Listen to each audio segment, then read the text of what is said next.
This is definitely live. We're totally live This right is now. not a pre-recorded thing. Absolutely not. This is live. Yeah. And I Is see y'all sass in chat about how I'm on time, and the only way I'm on time is because this is a premiere. No! You know what? You know what I'm gonna do, Josh? I'm gonna set this, because I can schedule this to whatever time. I'm gonna set this to 12:07. What do you mean set this? I thought we were I'm live. sorry. So this is live, and I hit the You were live totally button live. at 12:07. that is what happened. Y'all know this is the norm. Absolutely, yeah. And Why wouldn't it be? You know what? I don't know. There's no reason for why this could be pre-recorded at all. It's fine. No, it's not like I got called into work on today. That's totally not what happened. No, it's illegal to have foxes work on Saturdays. Everybody knows this. Yeah. Yeah. So there's no way that this has been pre-recorded. Not at all. That is not what happened. No. Nope. Did it. Not what happened at all. Did it. Stop laughing, Chris. I see you there. I don't need. I see you. Your sass. Yeah, we're not gonna bring up any comments, but we're definitely live. We can see all of the nonsense, all of the shenanigans happening. Fear not. We can see it all. So, some of y'all, I don't know who saw my Twitter post last night at in the evening. I'm not going to assume anyone did. I know some of y'all did, but I'm not going to assume that everyone in the chat did, obviously. So, some of y'all might be wondering, Eris, where is well, first of all, why is this called 97.5? And where is episode 97? Well, fun fact. So we finished Eris, the stream. where is episode 97? Oh yeah. So thank you for asking. Such a diligent co-host. So fun fact. So Amazon threw a temper tantrum. In all their wisdom. Threw a absolute temper tantrum. And I didn't know this at the time, but apparently people were getting things nuked that had footage in it. And I thought, because of my big cat brain, that I was clever in how I showed the footage that I did. And I thought there was a couple places you could have, that was a little risky, right? Like I showed full on clips, right? Okay, yeah. I could have understood that. But around Sunday, I got a copyright, little copyright thing, and you hover over it, and it's the only reason I found out about it was I decided to go through just on a whim, nothing else. I literally on a whim I went through and I was looking at any copyright claims that had been done, and I had 5 on and for almost 100 streams, not including the evenings with Eris and Babe to Minutes. I think that's pretty damn good, right? It is. And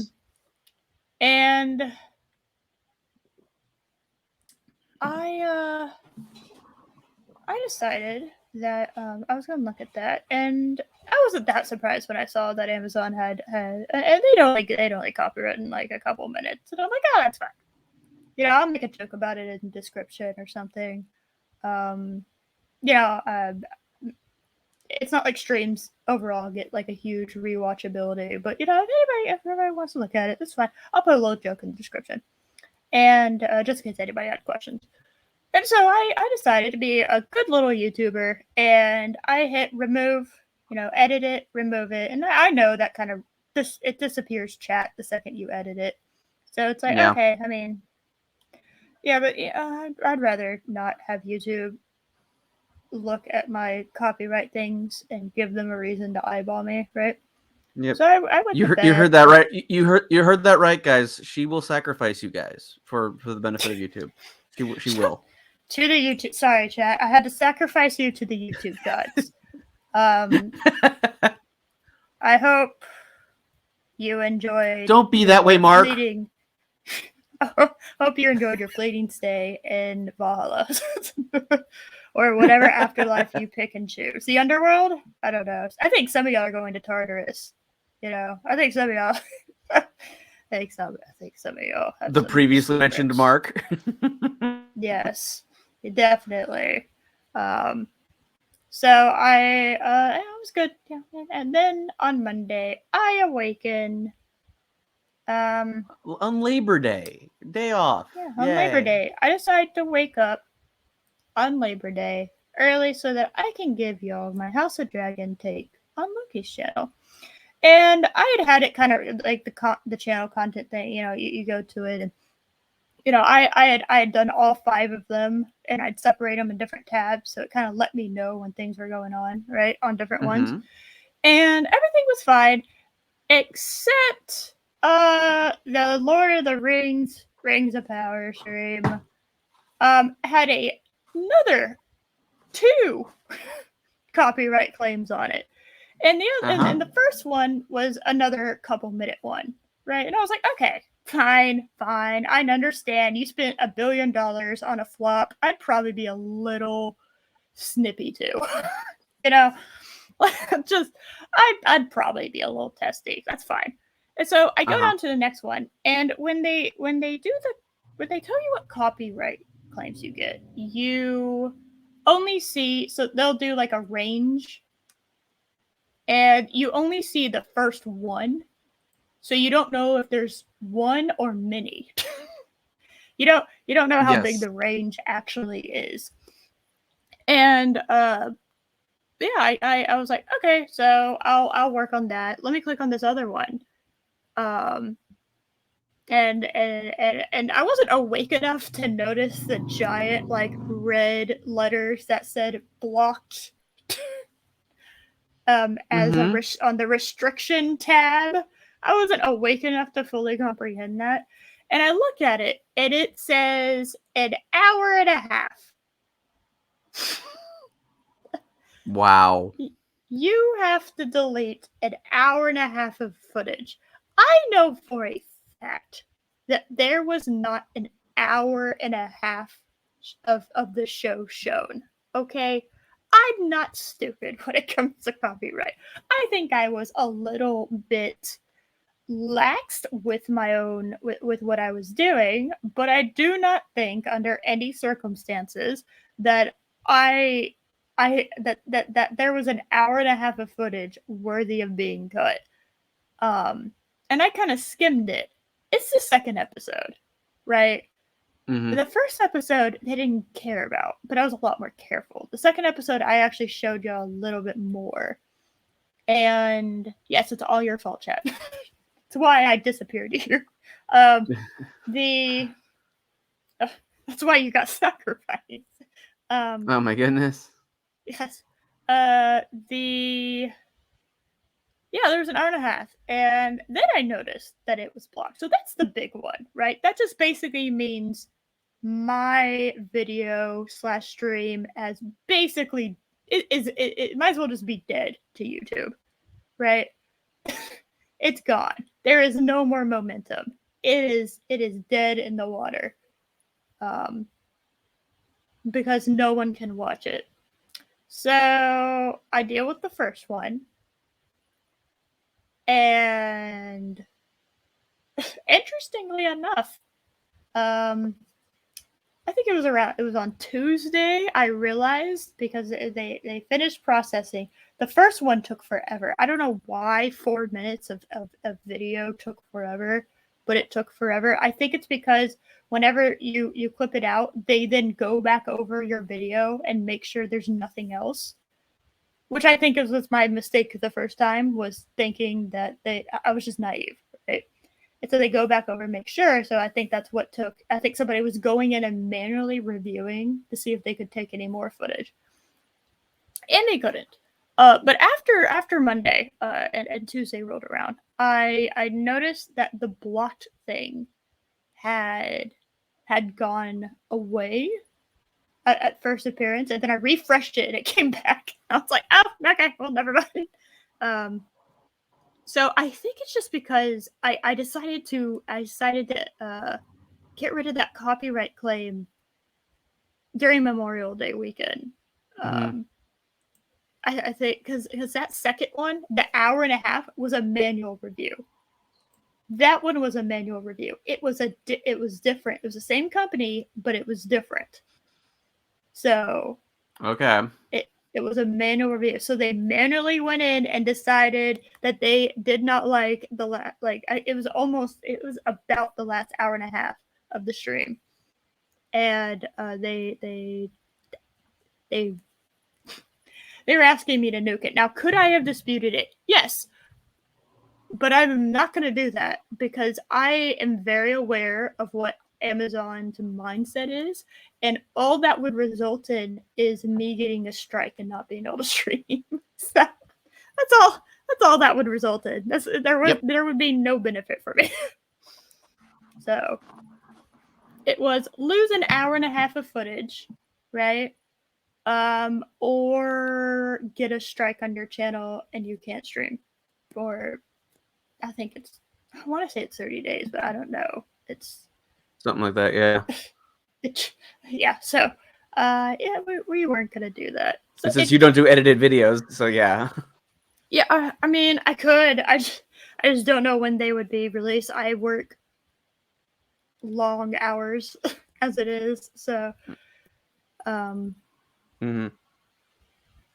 yeah. So yeah, that's what happened to it. Now it is an unlisted video, and I'm gonna make sure. I'm sorry because this is live. In the description, Right. Absolutely. Yes. We're yeah, live. yeah, yes. In the description, you will be able to see it because I have it unlisted. Just Thursday. Thursday is when they decided to lift it. So, yeah. It took almost a full week of battling copyright claims with Amazon to get that thing settled. Um, so yeah, there's only 3.5 hours. I don't even know where it cut off because there's little clips missing throughout the stream. So if you want to see what's left of my Rings of Power, I guess I can just say episode 1 because episode 2 pretty much got cut out, right? So if you want to see the Rings of Power episode 1 and maybe some of 2 review that we did on Saturday, you can check in the description. I would appreciate that because, like I said, YouTube, Amazon doing that to me basically destroyed any momentum. So that stream's just kind of there. So that is why this is called 97.5, like for some kind of radio station. And that is also why you can't see the number 97. Because I really think I'm not gonna delete it because I don't want to delete the stream. You don't want to lose the watch hours. Yeah, you lose everything if you do that, right? And I really don't want to do that. And I thought that at least the first episode had a lot more content to it anyway. So, yeah. There was so much wrong. God, it was so bad. Second episode, I would say not as much wrong with it because the dwarves are good. At least they seem to be the best. I think as far as Rings of Power. And I've been so mad at Amazon. I haven't watched the third episode. Like, I've gotten all my information from Loki, basically. I mean, I watched it this morning with Loki. I mean, yesterday with Loki. Yes, totally yesterday with Loki. I was at work, so I had to. I was listening to it on my phone, basically. That's funny. And then because the internet wasn't very good, I was just making my comments in the chat. But Yeah, it's bad. It was really bad. Like, oh, it's let's introduce more characters that have no business being here, like the King of Numenor and Isildur, the guy who defeats Sauron by cutting the ring off his finger. Yeah, he shouldn't be around for another 1,000 years, but whatever. it's fine. I mean, I think they really threw out the lore the second they made Sauron like the fucking Darth Vader to Emperor Morgoth. I can't. Yeah.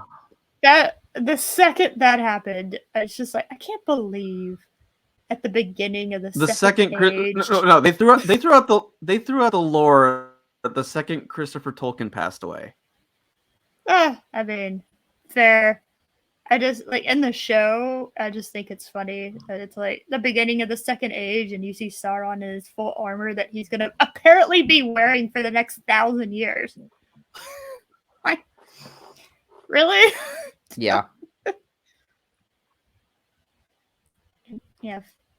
Apparently, you have Sauron's out there like Batman branding people with the map of the home he's gonna build. That's so stupid. Like, I just don't. I thought it was stupid that Batman was branding people in the Snyderverse. And I thought it was dumb in The Rise of Skywalker that the assassin Palpy sent has a detailed map GPS on his dagger on how to find Palpy.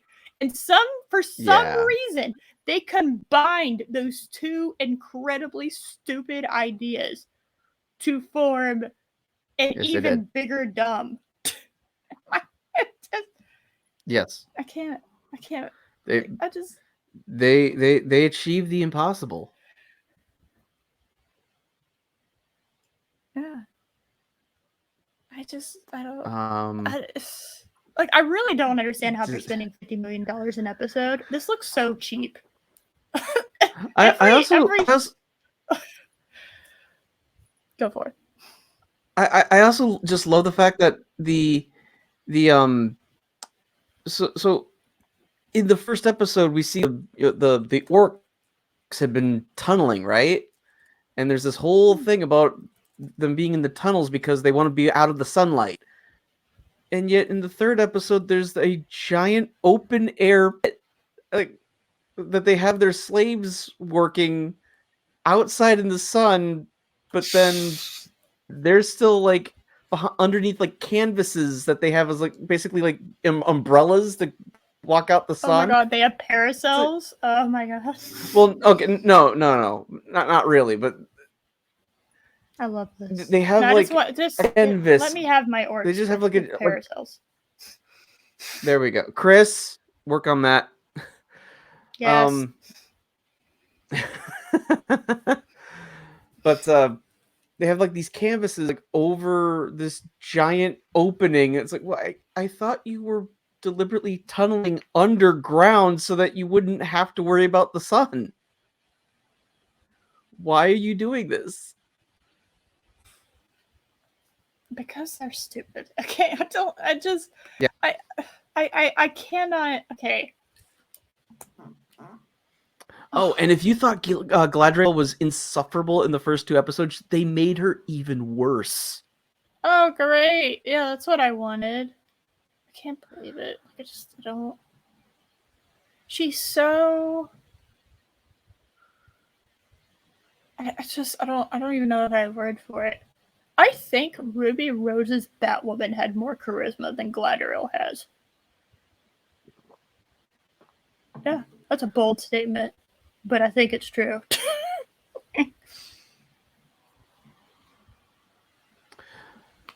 I think it helped that's set at least in like a more modern setting, as opposed to we need to make things sound old English. Yeah.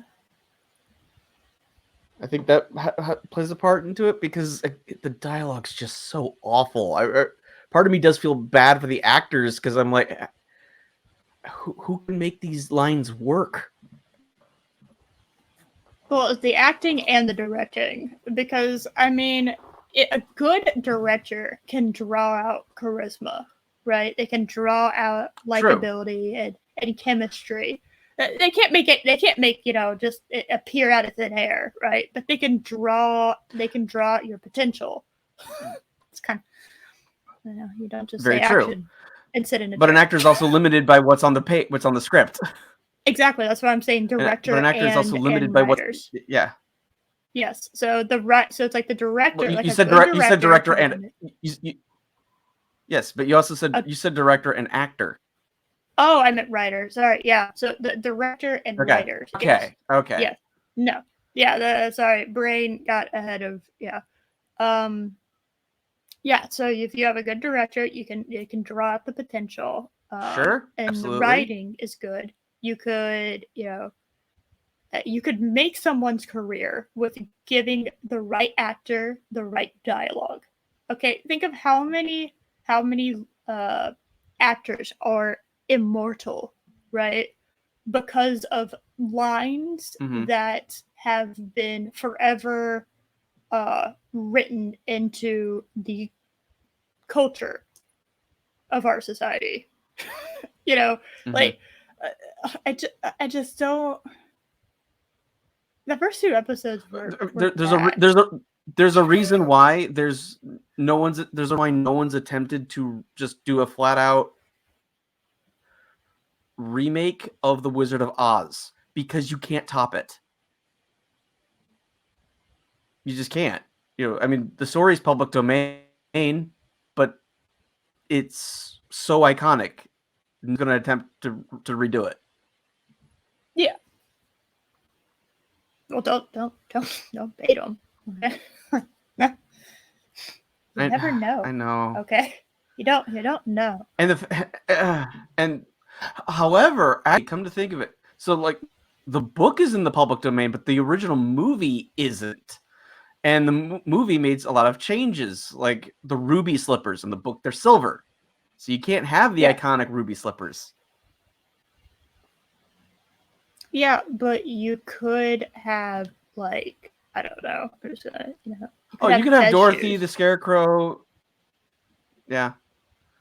I said it. Red Fez shoes. You could do it. They're not ruby slippers. They're red business shoes, because Dorothy's a girl boss now. Dorothy fixes the Tin Man because she's been studying STEM. Yes, she's getting a STEM degree. What do you think about that? Yes. Yes. Yeah. Yes. Yeah. She's working in STEM, so she's able to fix the Tin Man. Yeah. Mm-hmm. She's able to counsel the Cowardly Lion. Mm-hmm. She's able to counsel the Cowardly Lion, and the Cowardly Lion takes responsibility because he's a scary creature and that's toxic. He's a man. Oh. Yeah. He's a male lion. And the wizard is obviously a politically corrupt evil man who's just there to further the patriarchy, obviously. He's a fascist. He's an alt-right fascist. Yes, Green Man. Yes, Green Man bad. Green Man bad. And then Scarecrow. Scarecrow is a scaredy cat, obviously, and is always looks to Dorothy for advice on everything, because the Scarecrow can't figure anything out for himself. Is he the bumbling man that lifts up the woman by being the stupid man? Okay, all right. Yes, that's the got it. Woke Wizard of Oz. Let's make it happen. Actually, we fixed it. Don't. Yes. Please don't. No, I kind of want to see this now. And there can't be, so like we're at the change. Frank L. Baum's story is like problematic, so we need to make sure it reflects modern society. Oh my god. I saw we're gonna cover this in big minutes, but I fucking god. Okay. I saw Loki sent me a video where there's a guy that is, and I hope it's a joke. I don't think it is, because he looks like he looks too soy. You know what I mean? Like I don't think it's a joke, but I hope it is. because he tries to make an argument for the diverse cast, which is like I don't I'm not even thinking about the diverse cast honestly when I why there's why there should be no dark skinned dwarves because it doesn't make sense because of the geographical evolutionary reasons for Right. dwarves to have lighter skin.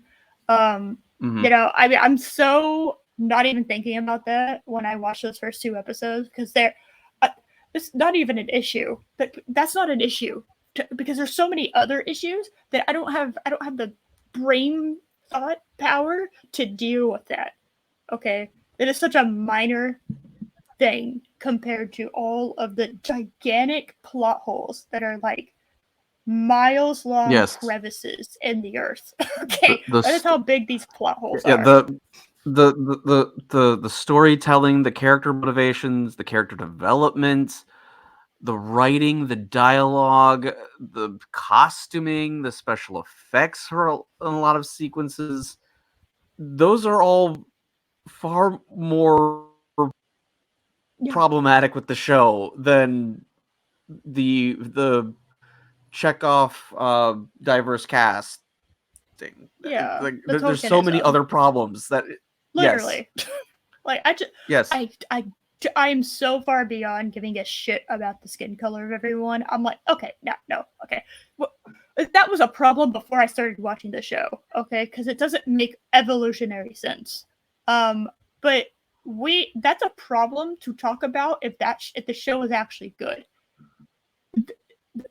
Characters are inconsistent if there's any character at all. Okay, the plot holes are like I said, giant they're not little bitty like the potholes that you would drive over and hope not to hit it the wrong way. All right, we're talking about giant crevices that are miles wide. Okay, like Yes. you literally cannot leap from one side of the logic to the other that you're ending in because it makes absolutely no sense. It is not physically possible. Okay, you have Hmm. I will never get over the fact that you have your elf mage pretending to be a powerless human knight. All right. Right. I literally do not understand why you would do that. Magic is cool as fuck. I don't know why you wouldn't take advantage of it. All right. The costuming is hideous. Uh, the grand visuals look great, but the second you zoom in to have actual character like moments, it looks awful. Like it's not even the same thing, right? It looks horrific. Um, I I think Loki pointed out that there was like a copy and pasting happening in multiple scenes where there's like obviously the same thing in the background is being copy and pasted over and over again. Mind you, $50 million an episode. I also might Yes. remind you, Joker in its entirety, including advertisement costs about $1 million. So the first two episodes for Rings of Power was how much the entirety of Joker cost. Okay? Hmm. I don't see the 50 million. I know I said this earlier, but I don't see the 50 million. I don't know where that $50 million is going. It's not going in the writing, the directing. It's not going in the costuming. It's not going. I don't even know how. I don't believe that. I really don't even believe that y'all shot on location for in New Zealand because you just are not taking advantage of how beautiful New Zealand is. It's otherworldly. It's so beautiful. Okay, like I just don't know why you're not taking advantage of that. It does not cost that much to throw a drone up in the air. It just doesn't. I don't. I do not understand. Um, I just there's not there's this the dialogue is cringe. It's like a 12-year-old Oh, on it's Reddit. awful. Like a 12-year-old on Reddit could write better dialogue. Okay? I have read fan fiction that's better than this. I don't it's awful. It's incomprehensible. It is baffling. I can't even imagine what I would do with $1 billion. And they blew 100, they blew $1 million on a flop of a show. I just, I can't, I don't understand it. I really don't. So many bad decisions had to have been made that it seems like it's completely impossible. Because you wouldn't think that if $1 billion is being spent, that there would be that level of incompetence around a project like this, right? You would only take the best of the best, and we are getting such a level of mediocrity that it really makes you wonder um, if this was actually just if this was considered good to them, right? And it's just a surprise that it is actually bad. Mm-hmm. I don't know. I really just don't know how any of this, with all the channels they had to go through in order to have this streamed. That's a lot. That's a lot of people, a lot of power that had to go through. A lot of powerful hands had to go. This had to go through in order for it to make it to my eyeballs. And I just it baffles me. It truly baffles me that they that everyone was like, yeah, this is fine. I, I, I don't get it. I really don't. It is so like the CW making a bad show is like That's expected. getting. It's like okay, so we have like a 50. We have like I don't know, like a 70% chance for rain today, right? That's kind of how I view a CW show, right? There's a 70% chance of rain. You know, most likely it's gonna rain. Most likely. But there's a 30% chance it won't, right? But most likely it will. So it's not that surprising if it rains. With Amazon, there's no excuse, especially with $1 billion. There's just no excuse. And I refuse anybody to make excuses for them. I refuse. Um, by the way, nobody, unless, okay, I'm not going to say nobody.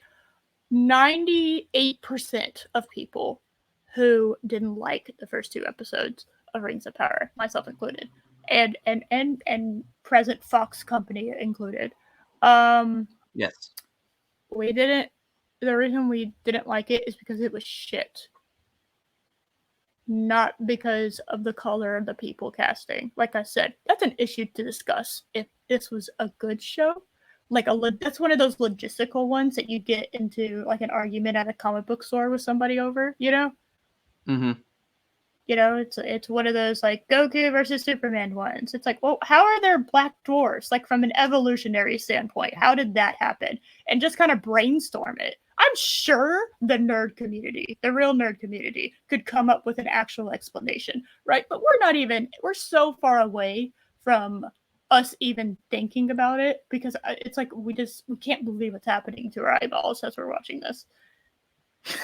And I'm not even that hardcore of a Tolkien fan. I couldn't imagine having anyone who has read. Well, I can because of Loki, but having anyone who's read all the books, watched all the movies, are familiar with the works, right? Even read like all the works. Like I can imagine somebody with actual like knowledge, like deep knowledge of this material, watching this. Because if I think it's bad, I can imagine what they think. Um, actually, no. Yeah. I can vaguely kind of imagine it because of Loki, but it's, yeah. Anyway, so explanation time Hold on. I on have a meme to that. share. You have a I meme? have a meme to share. I have a Let's meme. meme. Meme. Yes, I saw this one. I'm pretty sure I liked it. That was so good. Could I pursue it? Without it, what am I to be? A fucking beautiful goddess like elf like mage who is also like equally as dangerous and terrifying. All right. I don't Yep. like. Why would you choose you? I don't know why. She's so much cooler. Okay? Like, objectively, so much more awesome. So much more powerful, badass, feminine, strong. Mm-hmm. She is way fucking stronger. The fucking Kate Blanchett's Gladriel is just throwing throwing this version of Gladriel into the sea with that stupid worm dinosaur thing that I saw in the second episode. Okay, that is she's just like, bitch, get out of here. Just Yeah. like fucking kicks her ass away. Just laughs at her face. Like, you are an incompetent buffoon, and get the fuck out of here. Okay. Like, I just don't, I don't know. And Stupid. and also, no offense to Morford Clark, but Kate Blanchett is so far out of your league. Oh yeah, no, objectively. In so many other ways. Just not just in acting, just freaking beauty. Oh yeah, no. Just man, she's gorgeous. When I first heard that she was going to play Hela, I was like, okay, like hesitation with lots of like questions. It's like, because I'm thinking of her as Gladriel. Honestly, that's what that popped up in my mind, right? That's the role I knew her best as. And then I saw her as Hela, and I was just like, holy shit, that's amazing. What can this woman, like, any role that's supposed to be beautiful, she just like it can play that role. Like, I just don't even like she is like, she has the perfect strong beautiful balance down, you know? Yes. I don't mean just as Gladriel. I mean, like, as a person, Kate Blanchett is like the woman that can fuck your shit up and look beautiful while doing it. And she's perfect. She's a perfect casting choice for Gladriel.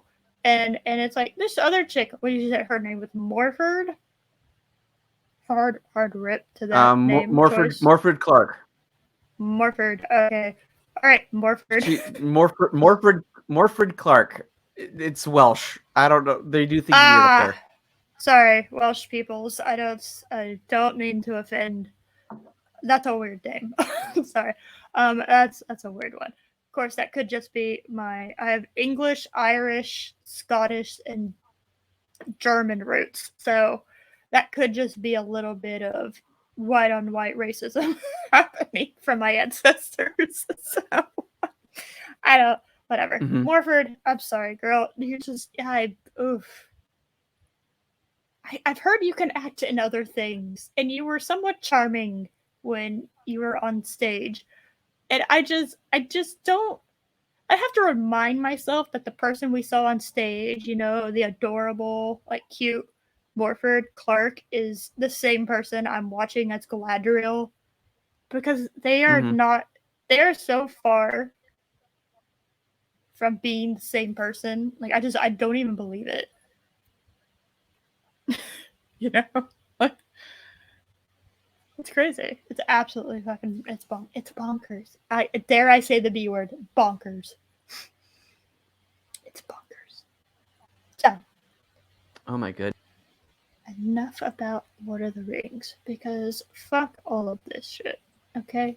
Oh, except hold on. Do I have a meme? So hold on. I might have a meme. Oh my goodness.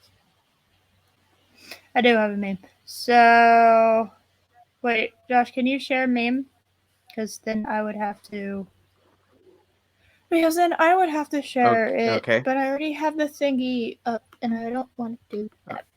Okay. Show Stoof, please, because even though it won't really. What do you want to show? The thing. The what tweet. Thing? The tweet I sent in the DM. Oh. Yes. I thought that was funny. Okay.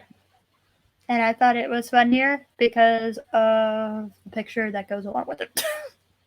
Honestly, I think the picture makes it. Yes. Okay. This is Okay. Hold on. great.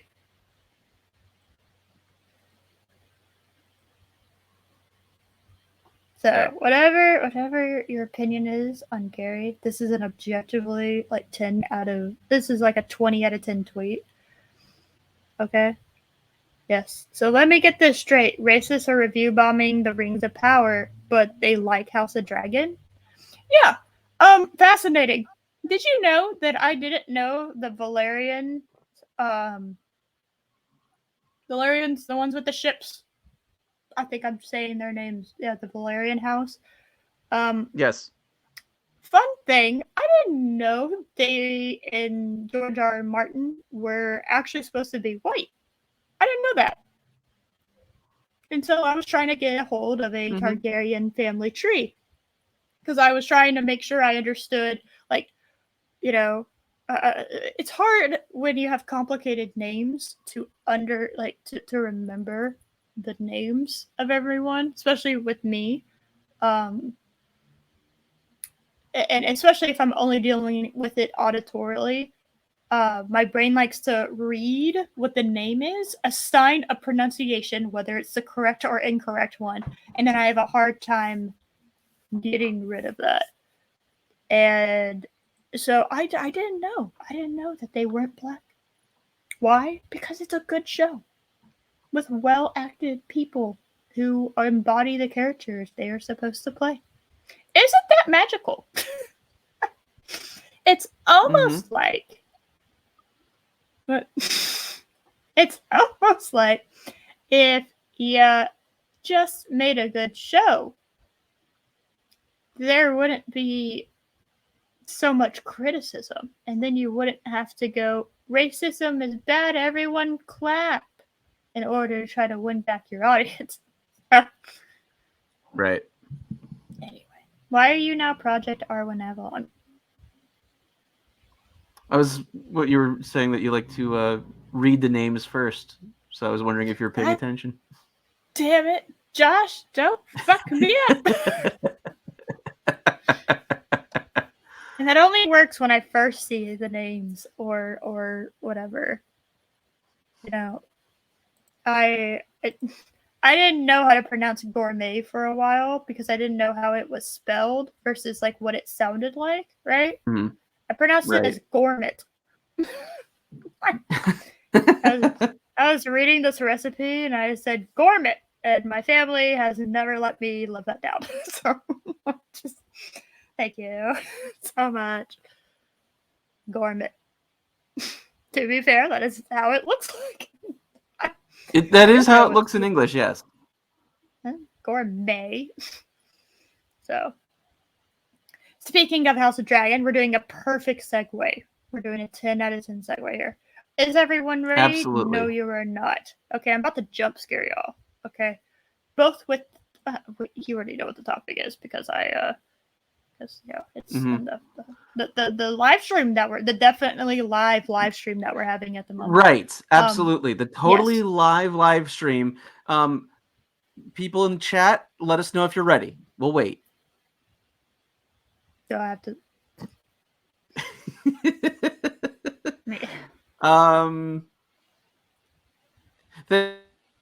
Thank you, Pod Racing Palpatine. All right, let's go. Yay! All right. Let's see. Okay, I'm about to jump scare the fuck out of y'all. I don't know. Is it a jump scare? I feel like it's still a jump scare even if I prep them. Yeah. So this just do it. Yeah. So the title of this is Why Games of Thrones Ending Was Nearly Perfect. And I wanted to make sure it wasn't a joke. It's not. I didn't want too much to spoil it for myself because I wanted to react accordingly and organically. So I do what I usually do whenever I don't want something in the video spoiled. I scroll down to the comments, and I was concerned by the comments. You know, I think a perfectly reasonable thing about you can say about season 8 is the season would have been better and would have been as fine It would have been not obviously not as good, right? I don't know if we can say it was good if it was pushed back, but if you pushed it to season 10, it would have been better, right? Because you It would build have up been your better. characters from season 7, then you have season 8, season 9, and then you have what we know as season 8 as season 10. I think we would have just remembered Game of Thrones ending as kind of mediocre, instead of the abomination that we all remember it as, because they literally like rushed 2 seasons of development out of thin air. Yeah. Literally out of Yeah. thin air, they rushed 2 seasons of development. So that is an argument. I've actually been presented with that argument recently, and I totally agree that if season 8 was season 10, it would people wouldn't have hated it that much. I do not think that is a defense of it, but it is a okay. Yes, I agree with that. Right? I agree. I It don't think that. absolutely would have been better. The biggest Yes. because for me the single biggest problem with Game of Thrones season 8 is the fact that everything just seems to come out of nowhere. I had a problem with having Dany copying the actions and fall of her father. I don't have a problem with that. The way it was executed was terrible. And then Jon Yes. Snow not getting on the throne is also a huge problem. Like, who's had a more interesting story than Bran than everyone else here? Literally, he was okay. Let me explain to you how little this story gave a shit about Bran. Okay, he disappeared for a whole season and no one noticed. Okay, literally Pretty a much. whole season, he was not in it and nobody fucking noticed. Okay, it's I'm calling it the Warriors 3 syndrome. If something happens with characters I'm supposed to know, recognize, and acknowledge as familiar to me, and you're able to kill them off, swap out the actors without me noticing, unless I have it pointed out to me, you have done a shit job. Mm-hmm. Okay. Or how And about Bran's character. Rickon's caretaker lady, the wildling lady? It's like, oh yeah, her. What? She's back? I forgot all about her. And then they just kill her off immediately. Like, oh, why'd you even bother bringing her back remember this then? person? Not anymore. Just instant death. Bran never, ever, and I cannot stress this enough, ever would have ruled Westeros. Ever. That is not happening. Ever. They are not putting a Stark on the throne after the fucking north half of the continent decided to fucking secede. Okay? They're not putting another Stark on the throne, and I'm sorry, they are not putting they would if the North agreed not to leave. That's the thing. Oh, like, yeah, it makes no that's what I'm but because saying. they insisted, yeah. Yeah. So yeah, if the North is like, determined to keep its independence, then there's no reason to put a Stark on the throne. There's no reason for it. And he kept calling it the 7 realms. It's like, but with the North gone, it's only 6 now. Yeah, it's and not. You're not Jon ruling Snow, 7 I banish you to the wall, Jon Snow. But you no longer control the land that has the wall. So how do you propose on doing that? And Jon Snow still like nothing was thought through at all. No. Okay. Like I said, season 8 still has problems, but I think it would have had less problems if we would have just pushed it back 2 seasons, because then you could have developed all the shit so that all the shit sort of made sense, even though some of it was never gonna make sense, right? Like I said, Bran like never. Tyrion, some idiot. Tyrion, by far the most intelligent character on the show, suddenly becomes an idiot. Yeah, that's not what happens to characters. Okay, that one pissed me off. Oh my god. Well, again, I have to remind everyone that hurt. What they did to my girl Dany hurt the most to me because that was my girl. I had been backing her since season 1. That was my girl. I loved Danny. Okay? Here's a strong, kick ass woman that rides into battle on the back of a dragon. That is so. I don't even know how you could get more awesome. That is so awesome. And they. I don't. Danny just kind of forgot about the Iron Fleet. She's just a fucking idiot. And also a sociopath. Like, I just don't. Again, her going mad and following in the footsteps of her father, I don't have a problem with that narratively. That would have been fine. How it was done. Yeah. Oh, the bells. Oh, that one bitch that everyone definitely remembers, and not just her boobs. She got thrown off and killed, and then the bells tolled, and then all of a sudden she was a fucking crazy murderous monster. I was like, oh, man, I really wish we would have gotten that episode that would explain the PTSD she has for bells, apparently. Yeah. Where are these bells? I don't remember that character's name. Yeah, that I told you. I just remember Grey Worm. Yeah. It was the Grey Worm's chick. That's all I remember her name at all.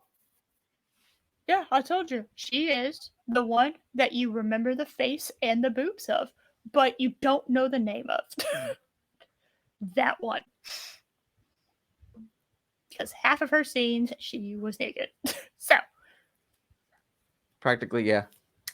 Basically. So, yeah, it's like that's there we go. I think she. I mean, at least with Melisandre, you remember Melisandre as, you know, that witch girl who birthed a demon baby. Oh like, yeah, that one. It's like, oh, okay, that I remember that. Yeah. You know, again, you gotta given her, but I just and then also the way they messed Marjorie Terrell, like just the way she just seemed to be like this completely complacent in this in the set. It's like, what? That doesn't sound like her. Like, was she playing a long game and they just decided to just cut it short? They completely, cut Dorne out of the story. Lady Stoneheart wasn't in the story. Like, so many problems. Yeah.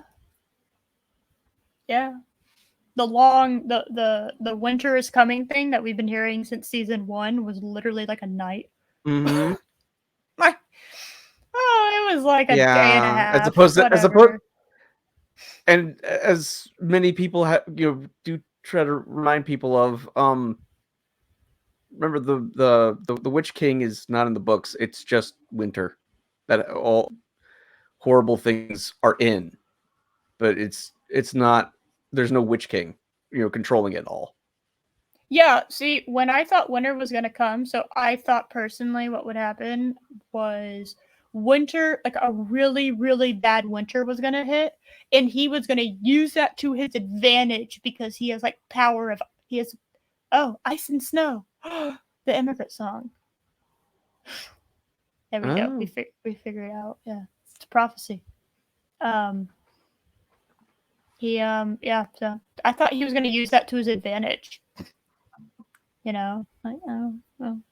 Like if a tidal wave was coming, someone that was had power over water would use that to their advantage. Like I wouldn't assume that they're the one that created the tidal wave, I don't know. Mm-hmm. What? I think it would have been cool for Westeros to be covered in ice and stuff because it's like a paradise down there with perfect weather, like all the time. So that would have been because architecture and the way that things are built are usually done depending on the norm of like the climate. So Westeros definitely, they definitely couldn't handle that. It's like when the freeze happened in 2020 here. We did not know how to handle a freeze of that magnitude to the point that I don't think I think I lost water and power for like a while. I think 2 or 3 days or something. So Something like that. I remember you being offline almost that entire week. yeah, so it was stupid. It was so bad. Nobody took it seriously. Um, I think by the time that my parents quote unquote rescued me from the cold because the power went off, Mm-hmm. so I couldn't get my car. And the you know I couldn't get my car out, Uh-huh. and I think it was also like frozen, so I really couldn't get the car out. By the time they get around, I think my apartment was like 60, 50. I think it was like in the 50s. So Okay. it's cold. That's cold, okay? That's burrin'. Considering when I went to sleep, it was like in the 70s. So Yeah, you Southerners don't anyway, know how to handle cold. no, but y'all don't know how to handle heat. It's very true. So In California, can't handle either. no, well, California can even dispose of dead trees properly, and they just set themselves on fire once a year. I just, Yeah. I just can't. Like, so stupid. Like, this, it happens every year. They don't I do also anything to change it. nope. No, we just like our skies orange for like a couple weeks. It's fine. And then they outright put a ban on gas powered cars. Just a few days later, say, "Oh, don't charge your electric cars because the power grid can't handle it." Oh, by the way, your electric car has That's like a that's computerized chip planning. in it, and you literally cannot charge it because it won't the car will not allow you to charge it. So, a fun fact about batteries: if you leave them just sitting around, they have a tendency to drain. That's why Mm-hmm. you need to, if you're not going to use your car, you have to go in and start it every once in a while. Yep. So, anyway, so that Game of Thrones thing I was talking about. So we have someone in here who Yes. thinks that it was. I think they said it was good. Well, no, he's not. He's not in here with us because we wouldn't want to make things Oh, I'm because sorry. of No. of what we're about to see. Yeah, well, it's funny because one of the reasons I didn't want to watch the whole thing was I wanted to hear his points. Hear the arguments. Because surely, like, Right. and he's aware. He's aware. Like, I've read the description, right? He destroys his subscriber base by taking a controversial position. The ending of J.O.S.H was good, nearly perfect, in fact. His review and analysis of George Martin's masterpiece. That is a hell of a statement to make. Well, George Martin's masterpiece isn't done yet because he hasn't written the damn thing yet. George That had is almost no point involvement A. with the last few seasons. Or he did. It depends on what interviews you're watching and when you're watching them. Well, that's so he both they well. were crawling to Well, him and they were not. well, I do. Well, I do think there are issues with House of the Dragon. You can clearly tell George's writing influence is back because the Oh dialogue is yes. so better than we got the last few seasons of Game of Thrones. Oh yeah. I mean, it's Like, not. I'm thinking this is like season I 2 thought or the king. I 3. thought the. I mean, yeah, like I thought the king was going to be a really weak, boring character, and he's like my favorite character so far. And I know he's going to die, but I Oh find him yeah. fascinating. It's they have eased back on it with the whole woman thing. See, the thing is one of the reasons I didn't want to watch this was because they had this commercial that would happen, and it's episode 2. Uh If you've huh. seen it, you know Yep. the piece of dialogue I'm talking about. Um, to the point that when the show was airing, I literally said it with the character, and I can't remember what it is now. I think I got it out of my system. But they were talking about like, oh yeah, men would rather watch the Iron Throne burn than see a woman sit upon it or something like that. I heard that line of dialogue over and over and over and over, and that's like for like months. That's what I was hearing whenever a House of Dragon advertisement would play on YouTube.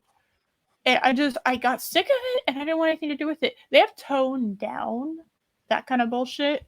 It's not gone entirely, and I don't think it will.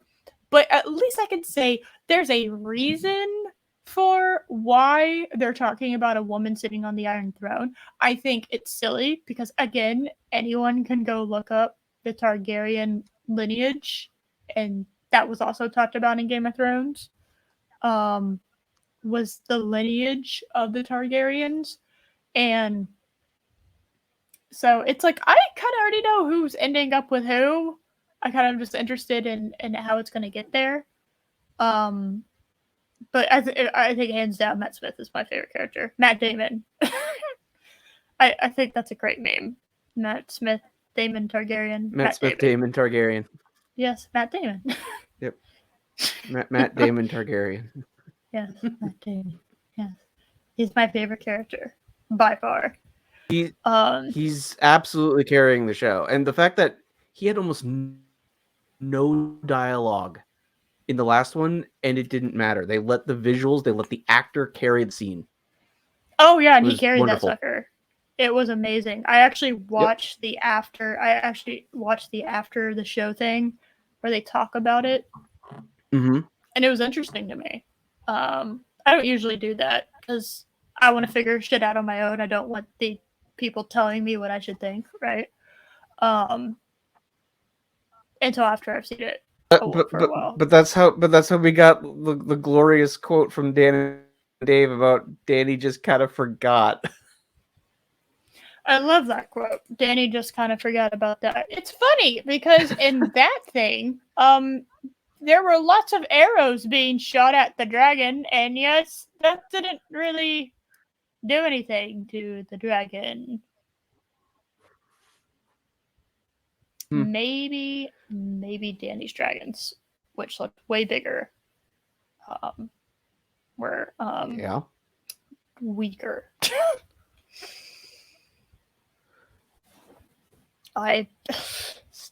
Stupid thing. I mean, so dumb. Like they went from being like they went from being like practically indestructible monsters to glass cannons, and that just like, oh, one shot can take them out. Like, oh, yeah, okay. Yep, so stupid. I can't believe it. You set up your home base on a fucking coastline and you forgot about the Iron Fleet. You dumb fuck. Why did I think you could rule this continent? God damn it, woman.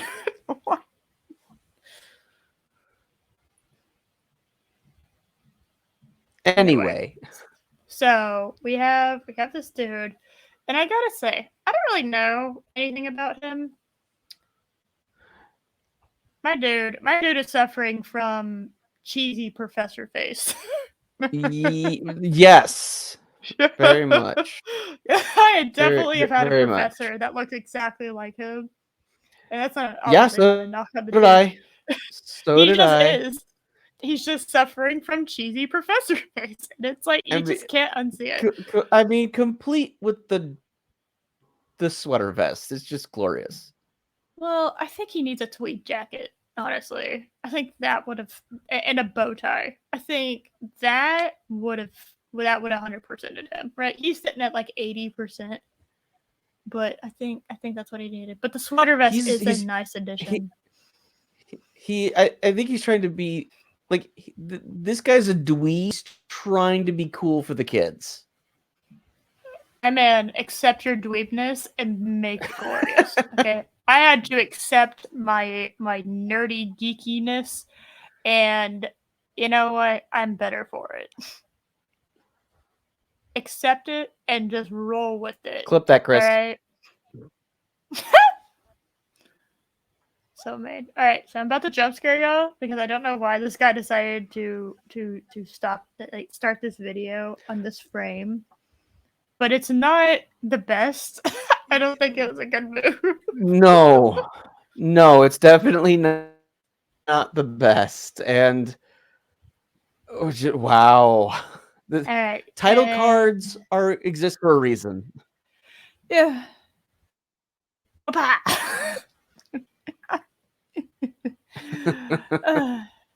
I do have to say, I gotta love the addition of the Starbucks cup in the Game of Thrones talk. That's a nice touch. I like that. And I like the 20-sided die apple thing, right? That's also a nice touch. I thought that was a cookie jar 20-sided die. Oh, is it? I thought it was an apple. Maybe it's a acorn. I don't know. Anyway. No, I think it's a cookie jar. Is it?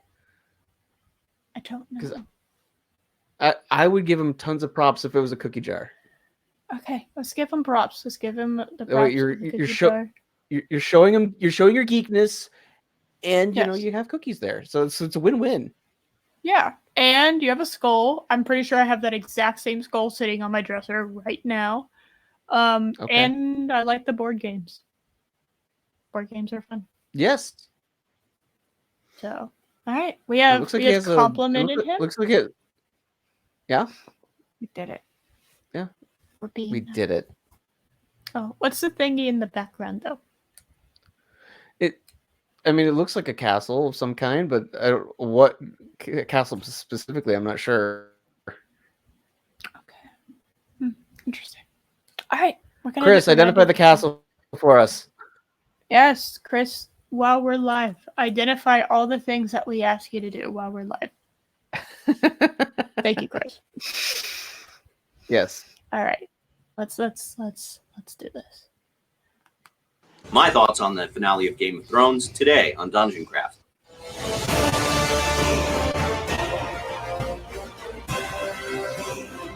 I'm digging that intro. I kind of super love his intro. I'm really digging that intro. That's kind of all right, you should have started with the intro and then just told me that it's your thoughts of the thing. Okay? Because that intro, the music, fucking awesome. I love the little castle thingy. We now have clarification on the castle. And then I love it.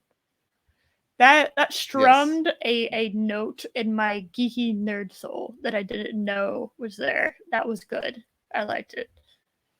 I'm intro. I really am. That was nice. This is the best we have ever started one of these videos. Okay, you have changed. I understand. Actually, yeah, we're about to jump into a topic that might get spicy, because Josh and I are both very passionate about why we don't like Game of Thrones season 8, and I think my anger only grew more with the House of Dragon being as good as it is at the moment.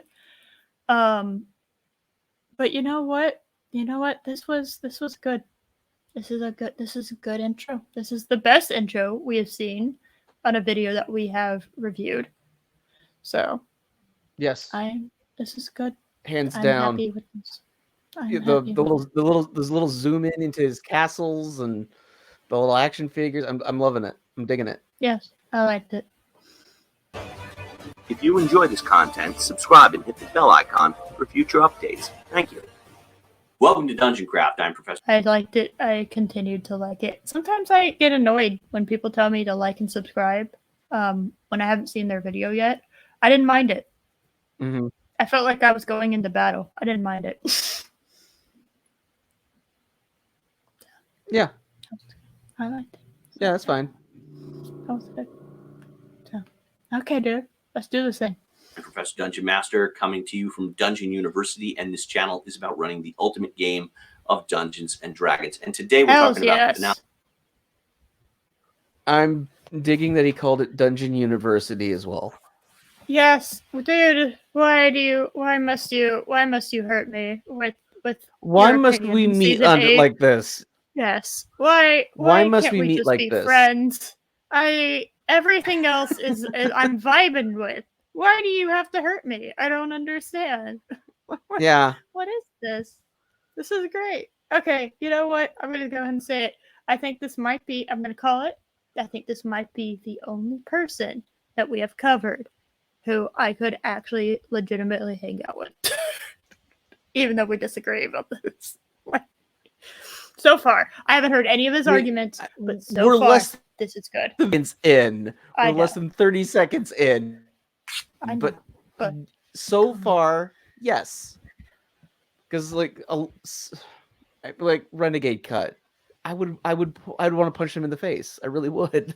I cannot stand him. I actually, Such an Adam covered one of his political take videos, and hold on. I got let me clarify. All right, let me make sure that this is the correct one. Okay.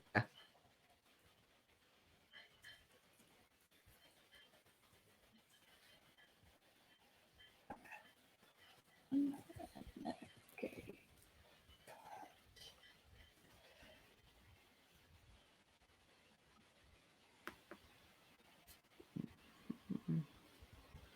So, okay. He's made two videos that Such an Adam have both covered. One is basically he doesn't like that the Batman isn't communist enough. I don't even know where to begin in trying to describe that one. But the other one is equally as baffling. He has a video claiming shoplifting is not a bad thing. So I saw that one. So So those are can the I two go to his house? videos. So can I just go to his home and take whatever I want from him then? Yeah, I mean, yeah. It's the same thing with people who want open borders. I think that is an objectively stupid statement because I know you don't want anyone to just come into your house. I know you don't want that. So that is not come back to me with a better argument. That is not an argument because if that was the case, And then your then logic train would go. And then when your governor started busing illegal immigrants to sanctuary cities, suddenly now it's a problem. Like, oh, amazing how that works. Weird how that, yeah, it's odd. Anyway, back to this dude. Okay, all right, let's see. Yes. I'm curious. I want to know what these takes are. Finale of Thrones. The popularity of the Lord of the Rings movies and Game of Thrones, I believe, is largely responsible for this resurgence in D&D. So today I'm wearing my plus. I agree with that. Actually, I don't think I That's ever a would fair have gotten assessment. into D&D without those two things. Yeah, no, 1000%. I agree with that. One vested protection, because a few weeks ago I did a review of the Avengers and it was not favorable. And it got Which Avengers? There is a difference in the 4 Avengers movies. So Endgame is not good. Or was he talking about some expansion of a game? Oh, you're right. I don't know. Hold on, my dude. I shall see what you. I mean, we know he covers board games, right? So that's true.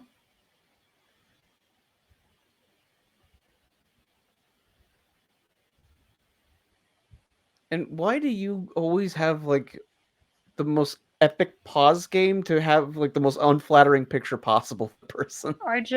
I'm born with this kind of talent, man.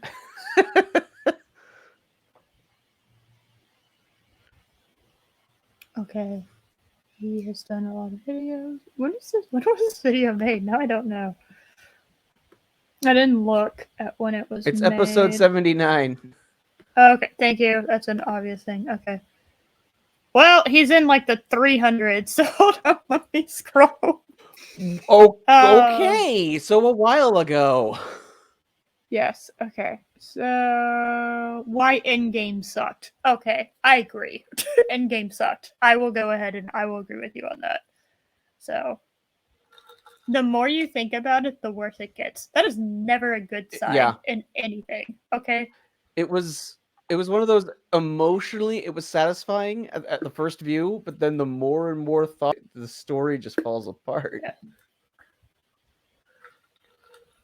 I was like in a PTSD trauma state after watching it. I was exhausted. I literally watched it at like 8 in the morning because that was the only showing I could get into opening weekend.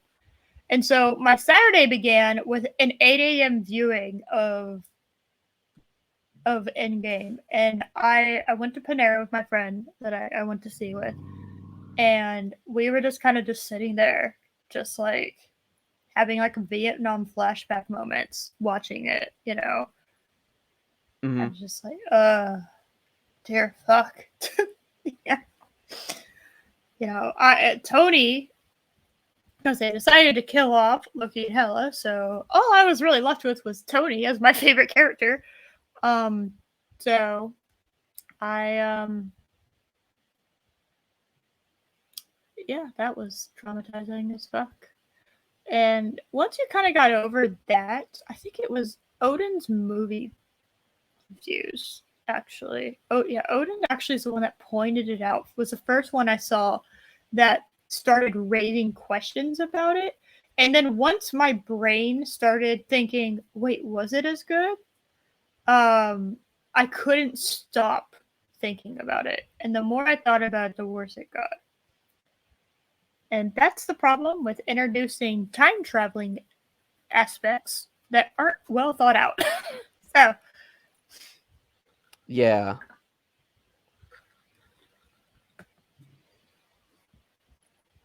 Anyway. Okay. Yeah. So I agree. So hold on. He said, okay. It's not favorable. So people didn't agree with you on your in-game take. I'm not surprised by that. People don't want to hear that the end of Phase 4 was bad. Or end of Phase 3? Phase 3? Phase 3, Are we in Phase 4? Yeah, so the end of Phase 3 was bad. Right? They put a lot of their years into it, and it's hard to admit, but I don't know what his points were, but I agree with the general statement of Endgame was not good.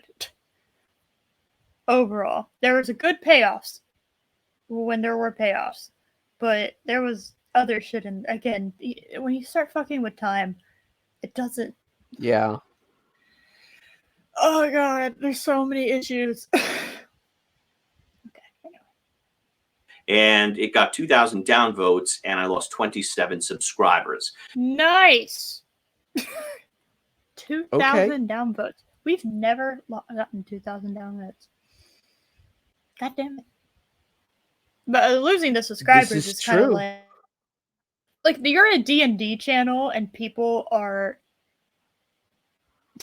unsubscribing because of your pop culture movie take. I don't know. That seems silly to me. I don't watch. Very rarely do I watch everything a creator puts out. Okay, so I don't know if I disagreed with them and I really liked their other shit. I probably just wouldn't watch that video. That's just me though. No, that's kind of what I do. So anyway, I don't know. And I have a feeling my thoughts on this video, judging by what I've seen on the internet, it's not going to be popular either. I'm a glutton for punishment. Well, fun fact, his video has 2.4K likes and 326 dislikes with almost 30K views. So that is a good ratio. That is. Yeah.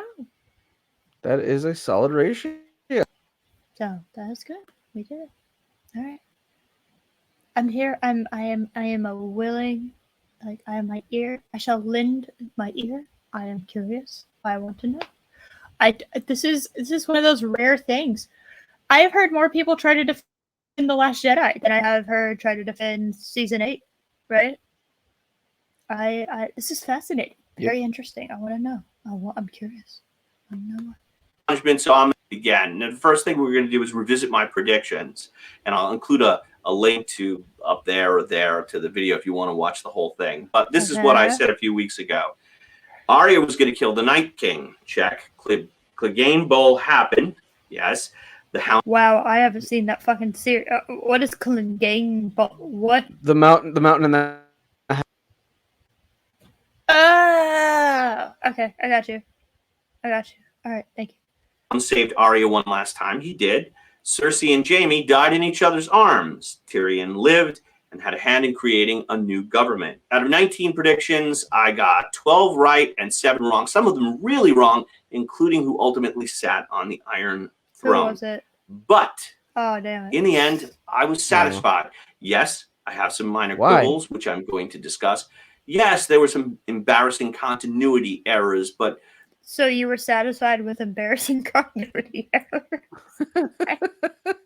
But you didn't like Endgame. I think you are suffering... My dude, I think you're suffering from the same people that unsubscribe from your channel for your Endgame take. I think that's what you're suffering from. So, just said, like, oh man, if you have a problem with continuity, then I don't know what to tell you. Let's face it, what show doesn't have that? All in all, good ones. Don't. I mean, most shows are gonna have some little things here or there, but the ones on Game of Thrones was shocking. Like forgetting travel time's a thing. Major continuity errors is different than they forgot like this one thing from one season and they're on season 15. You know what I mean? Like they fucking forgot that one thing. And guess what? I'll point that shit out too. But I mean or like for example, on Cheers, you have the character of Frasier. You know, both of his parents are dead.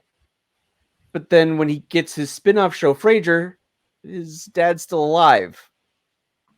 That's a minor thing because the character didn't even exist. They had no idea they were going to spin off the character into a new show later. Whatever. That's a relatively minor thing because it's a sitcom. You know, you're willing to play with things a little bit more like that. But we're talking huge issues because Game of Thrones was a drama series, so things need to be taken. And when you just have swords being treated as lightsabers, just slice and they're dead. But they're wearing like full plate armor that should protect them. And that's fine. You have Tyrion, who was established to be, you know, a chess master, like always thinking ahead because he can't fight physically. He needs to outwit people. And he's just a moron at the end. These are huge problems.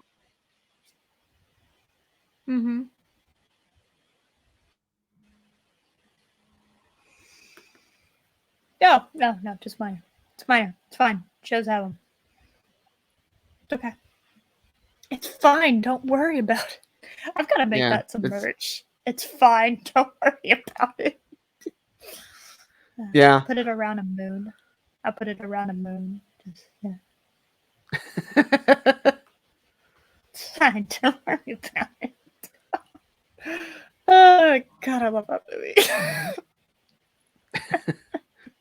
Moonfall is so... One of my friends actually just texted me earlier today, or yesterday, because this is Saturday now. This is totally live. So of course. Yesterday, a friend of mine texted me saying that he's just started watching Moonfall, so I'm still waiting to hear back from what he thought of it. Because I did say the movie's an amazing train wreck. You got to see it. Yes. God, I am so happy I went and saw that in theaters. That was such an experience. To see that in theaters. Logan did not enjoy any of it. I don't think I drug him there You know, usually he's the one like, oh, look, they're showing, I don't know, what, Transformers, whatever, let's go. But yeah, no, I actually drove him to the movie theater. And I was like bouncing in my seat. I was having so much fun. And he's just like there might as well have been a fucking Twilight movie on from his facial expression, okay? Just like a complete lack of I don't give a shit interest, and I'm just having the time of my life. I'm cackling. You know, it's fine. Don't worry about it. That's what you got to remember while you're watching Moonfall. It's fine. Don't worry about it. Because honest to God, it is fine. Don't worry about it. I understand. The moon just brushed a fucking mountaintop. It is so close to Earth. We should all be dead. But it's fine. Don't worry about it. Don't worry about it. We're good. Oh, a tree crushes the legs of this kid. It's fine. Gravity doesn't exist because the moon's so fucking close. Oh, it's so good. It's just. It might be one of my all-time favorite movies. I'm not even kidding. It might actually be. It is the Room of disaster movies. An absolute fucking delight to watch. I mean, the fact that it's treated like it's a disaster movie from the early 2000s without any updates to how the story would have been told is astonishing to me. And then I see, oh, Roland Emmerich made this movie. Makes sense now.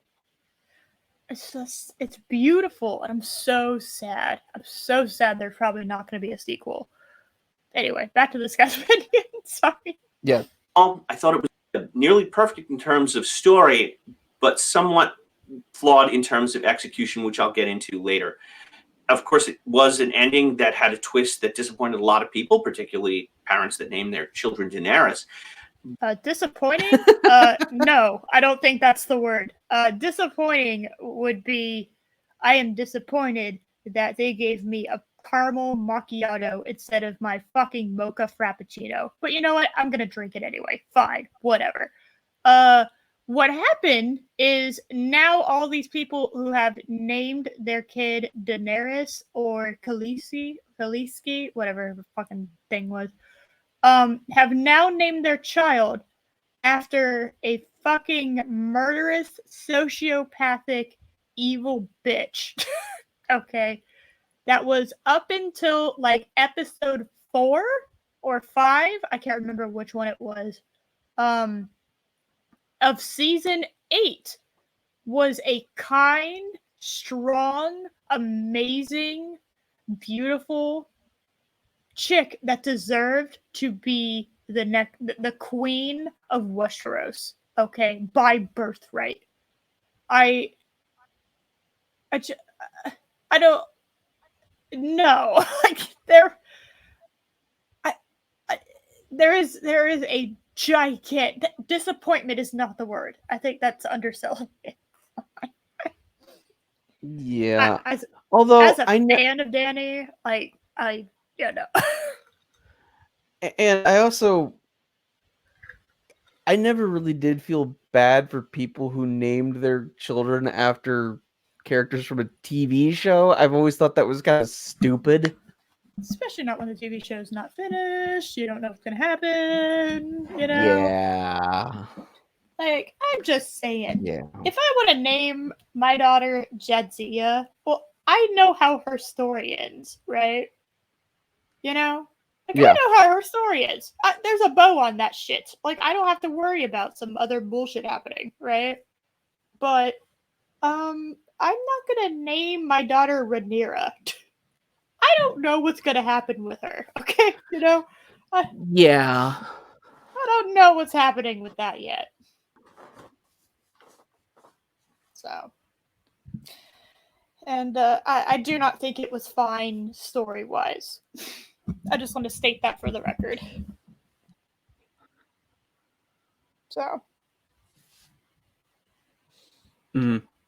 But it's my favorite kind of twist. The one that I didn't see coming, But in retrospect, all the clues were there all along. No, they were not. Oh my god. Oh, okay. No, dude, stop it. No, I liked you. Why are you doing this? No, they were not. They were not there. No, they were not. No. No. Please, all right, you know what? I'm gonna play it. I'm gonna play it because I want to see if he's gonna tell me why. So I'm gonna hold my thoughts. You hold your thoughts. I'm gonna see if he explains what the signs were. Because I need to know. I need to know if he talks about it. One of my favorite things about George R.R. Martin's writing, if you haven't read the books, is the change of viewpoint characters. The Game of Thrones. We're on to a different topic. Okay. Okay. I mean, so he's obviously laying this down as a foundation because, well, I've not completed the books. I have read some of A Song of Ice. Yeah, I know. Again, thank you, House of the Dragon. That's another thing that's preventing me from fully recommending the show because I am enjoying it so far, but I can't recommend it because it's something else that's getting in the way of George finishing the damn books. Well, I mean, to be fair, when Tolkien, I understand why. No. Because I think he sees the disaster that they were and doesn't know how to fix it. Yeah, I don't think he knows what to do. He's kind of just stun locked into trying to figure out what the hell he's supposed to do with these characters. Well, and the fact that the show did, because I mean, it was well established that he told the ending he had in mind to Dan and Dave. So presumably, what happens is what ends up happening, more or less. But because of the outright hatred of the final season, because of how poorly it was executed, I think he now is like, I don't know how to now finish this story.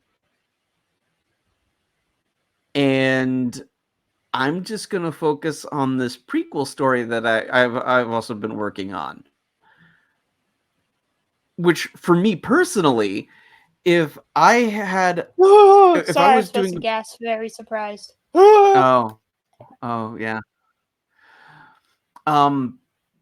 If I had, a successful book series and it became a TV show and they ruined the ending I had in mind, for me, it would light a fire of, I will show those bastards what they did to my baby.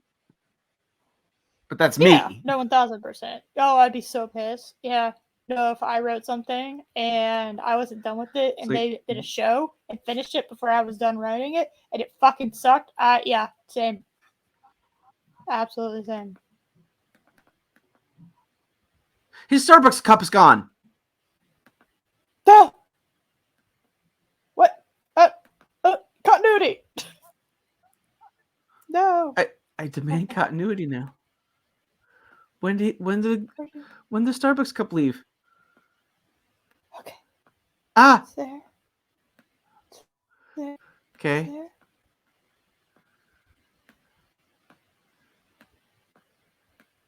I'm okay. Ah! God. Okay. We're gonna do it. We're gonna figure it out. Okay. That. All in all, I thought it was... I have some minor quibbles, which I'm going to discuss. Yes, there were some embarrassing continuity errors, but let's face it, what show doesn't have that? All in all... Okay, that was fucking clever. I will give him that. What very dumb continuity errors, but what show doesn't have that? And then the fucking Starbucks cup disappears. That's funny. Yes. And it's funny. also referencing it's referencing Emilia Clarke's Starbucks cup. Yes. I'll give this guy credit. That's funny. This guy's clever. I'll give him that. I will absolutely give him credit for that. Why I'm so baffled that he has such a bad take on this. Okay. I just don't understand. I thought it was nearly seems like a good in terms guy. Of story. Yeah, I'm confused. I don't understand what happened. He Turn to the dark side, youngling. Please proceed back on the light path. And I'm looking at all his other shit, and I don't see anything else. This is very... I don't see any other titles of videos that I could disagree with, and I'm just skimming it, but Okay.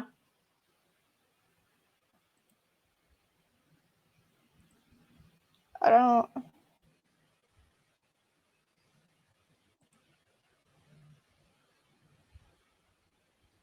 I mean... I don't know. Oh god, was there supposed to be a D&D movie to come out? Please do that. That'd be funny as hell. Yes, I believe. Yeah, I don't see anything.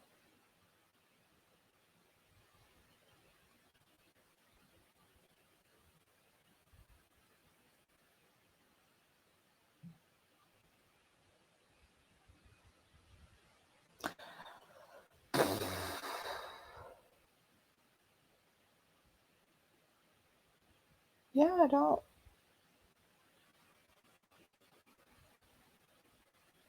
see anything.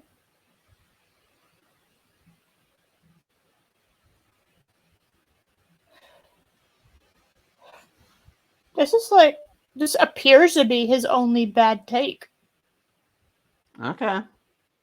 Interesting. That makes this even more interesting. Story, but somewhat flawed in terms of execution, which I'll get into later. Of course, it was an ending that had a twist that disappointed a lot of people, particularly the one that I didn't see coming. But in retrospect, all the clues were there all along. One of my favorite things about George R.R. Martin's writing, if you haven't read the books, is the change of viewpoint characters. The Game of Thrones world is morally gray, and we're always changing viewpoints, seeing events from different viewpoints, and it changes our perception of them. When I first read about Bran being pushed out that window by Jaime, I hated Jaime. And then I sympathized with him. I began to see his redemption arc. Yes. So yeah. Going back to Cersei was so frustrating. Yes. He like almost finished his redemption arc. He was like 99% of the way done, and then just like turned heel and fucking ran back to where he started. That was so annoying. Which again, that of itself I don't have a problem with. It's just it comes before, like we said, the execution of the idea that's the problem, not the idea itself. Although I'm not a fan of the idea, I at least could understand it if you, because we all know someone who is in a relationship that you're like, why are you? You shouldn't be with this person. They're bad for you. We all know someone like that. So Josh, the idea itself is not the problem. I think your relationship with Brie is toxic. I'm not giving her. I'm gonna say it. I'm just saying. All right. I'm not giving her. I feel like it was my duty to say that. No. I'm not giving up Brie. You're never gonna give her up. You're never gonna let her down. I was trying to avoid the meme. No? Damn it. We don't avoid memes here. We run headlong I'm never going to turn around and desert her. There we go. We do not avoid memes here. We embrace them. That's true. We fall over and die. It's tragic. Like this take. Yes. And heroic qualities. I felt compassion. Yes. The way he died, protecting his sister. Problem is... No. That's not exactly what happened. Again, execution. He didn't die protecting his sister. they would have he moved died like 3 trying feet to to get the back right or into left. her arms no matter what. Yeah, he kind of wanted to bone her again. That's what I got. Yes. He was running to dive into that veg, that sister veg. Cue the banjos. Um, or just, and then how they died. It was they were literally standing in the only area that had debris crumble on it. Okay, because it was clear from left to the right for like a while.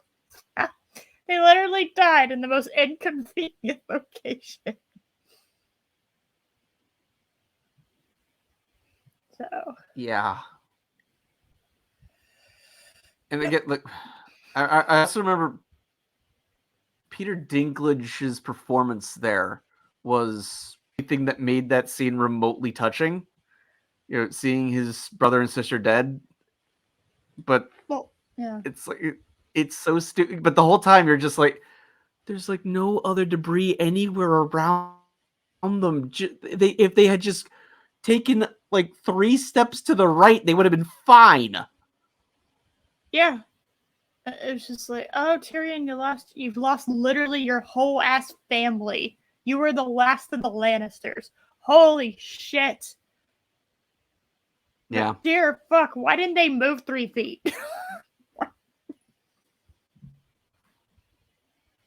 Anyway, pause game is perfection. I am the best pause gamer. It is. Yep. I love that image of them standing. Yes. Totally. Yeah, they stood there for like 5 seconds in which they could have moved to the left or to the right, whichever preference you have. You know, just saying. I'm just saying. The way he died, protecting his sister. I love that image of them standing on that map of the world while the world literally crumbles all around them. Except for 3 feet to the left or the right. Yes. The problem isn't that the debris crushed them in the catacombs. It's the execution of that. There's no other debris anywhere around them. Yes. That's the problem. Yeah. Yep. And you know what? It is not my fault they decided to choose a wide shot for that. They could have done it very close so I didn't see that. But they chose to let me see that.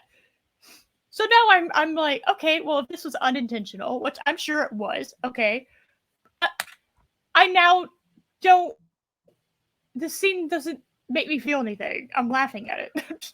in my pain, I'm laughing at it. And you know what you could have? You know what you could have done? You could have had, don't have like the catacombs just covered in rubble, and Tyrion knows the boat never was still there, so he knows they didn't escape. So then, months later, when they're doing the repairs, they uncover them, and that's when Tyrion has his little farewell moment with them. Would have explained, the lack of debris around the area. Just, it's being cleared, it's being repaired. You know what? I bet that actually was the original thing. I could see that, and then it got cut. I could actually, because that makes perfect sense. Because you know, it makes more sense for there to have been cleared debris, right? And obviously, like once you find a hand or a leg or something, you're gonna want to like clear the area around that because it's kind of technically a burial site at that point. So, and especially if you have like a strong indication of Jaime and Cersei were in the catacombs and they never made it out, you probably have a good indication of who that is. Yeah. So you're like, hey, Tyrion want to come down to the catacombs, and then he can have his farewell with his family, since he's now the last of the Lannisters. Which he's still technically married to Sansa, so it's like that would be a very powerful alliance, but whatever. How many times have we said that they should have been the misfit power couple, and they just did nothing with that idea? Like, just They didn't have to fuck. They didn't have to actually be a couple. They were just married together, forced together. They didn't want to be together, but by God, we're together by the eyes of the realm. So fuck it. Let's make the best of it. Fuck these people. Like, why was that not the mindset taken? I do not understand that. Why did they have to make Sansa just whiny? Yeah. That's a good point, Chris. That's a good point. Because we're live. We're live. And other people in my chat that are usually there. All of you, insert name here. You are very important to me. And Josh. That's why she sacrifices you. Yeah, Josh. I sacrifice you to the YouTube copyright gods so that I can still bring you content and I'm not struck down by the heavens. Yes. All right. Sorry. They came to the world together. They go out of the world together. And I was touched by the scene where Brienne finishes the book and finishes his story and says he died protecting his queen. I know why some...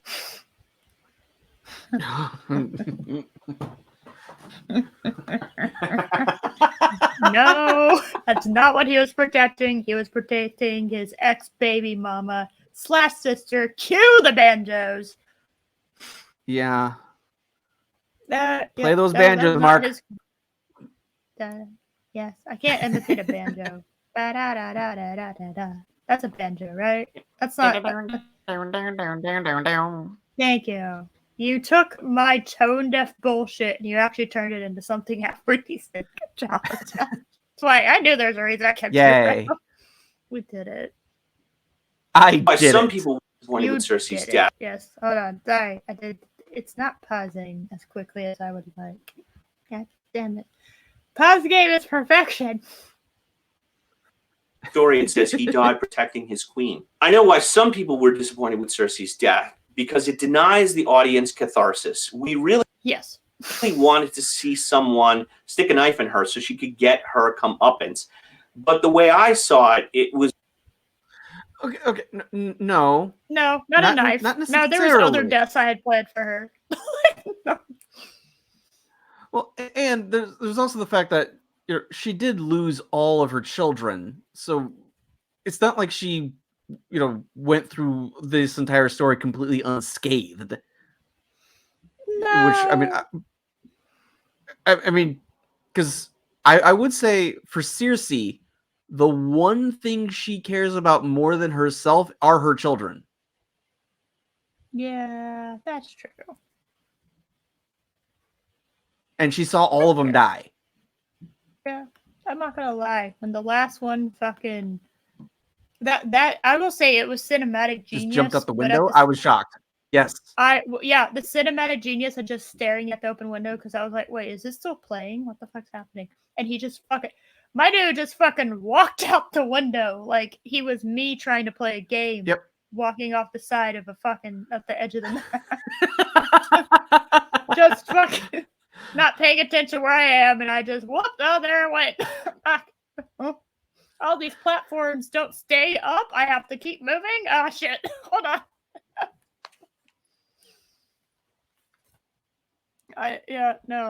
Yep. Yeah, it just the confidence in him fucking just casually taking a stroll out the window was so. It made me laugh, but it was so perfect. Like I so good.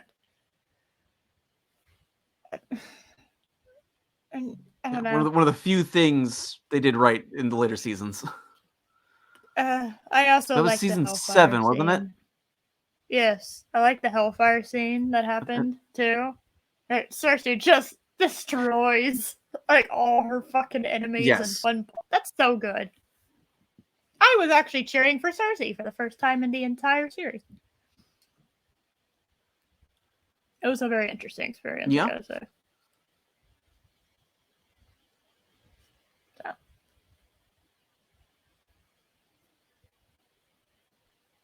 Although they did basically behind the scenes things that they basically tried to copy the tone of the execution sequences in The Godfather. It's like, yeah. Yeah, but no.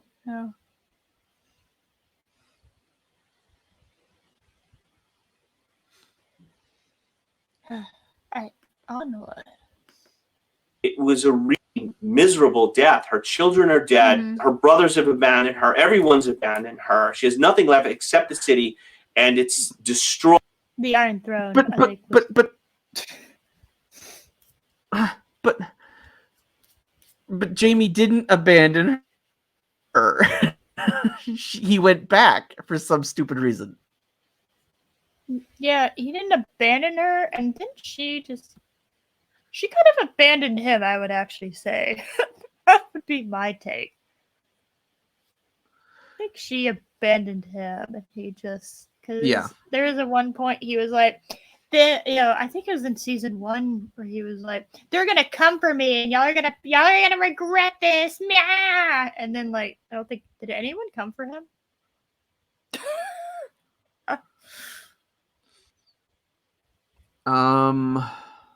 Like, I don't remember. I didn't think they did. No, I mean he was captured by Rob for a while. I remember that, and then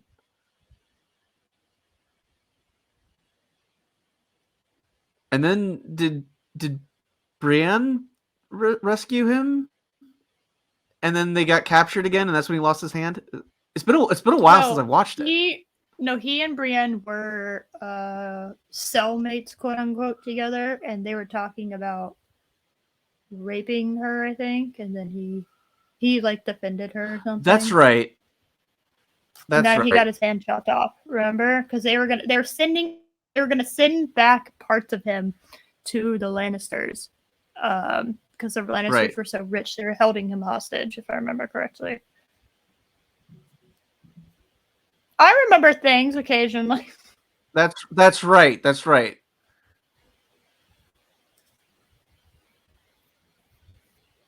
So I did it. I remembered it, Tism. I did it. Good for you. Destroyed by Street by this dragon. Thank you. I appreciate your things. By Street by this dragon, and all she can do is watch helplessly. She is completely broken. She's literally at no point would I ever say that Cersei was a helpless woman. I'm gonna go and say that. Helpless is not a thing I would ever describe her as. That is. I think a lot of characters are helpless when there's a dragon flying around. Oh, to be fair, I thought the fact that there was a dragon flying around, period, given what was actually happening in that scene, was stupid. So, I don't know. I'm strongly adverse to calling Cersei helpless. That makes me mad. I don't like the idea, because Cersei was not at all helpless. Cersei, if Cersei wanted something done, she would get that shit done, and it did not matter what the price was. She would get that shit done. She literally blew up a church cult that she had. Sorry, I mean, the look on Cersei's face after the walk of shame is just, I'm going to get even with every single person responsible for this. Yes. That was not the look of a helpless woman. That was the look of I will fucking kill every single one of you, and I will enjoy doing it. And she did. So, yeah.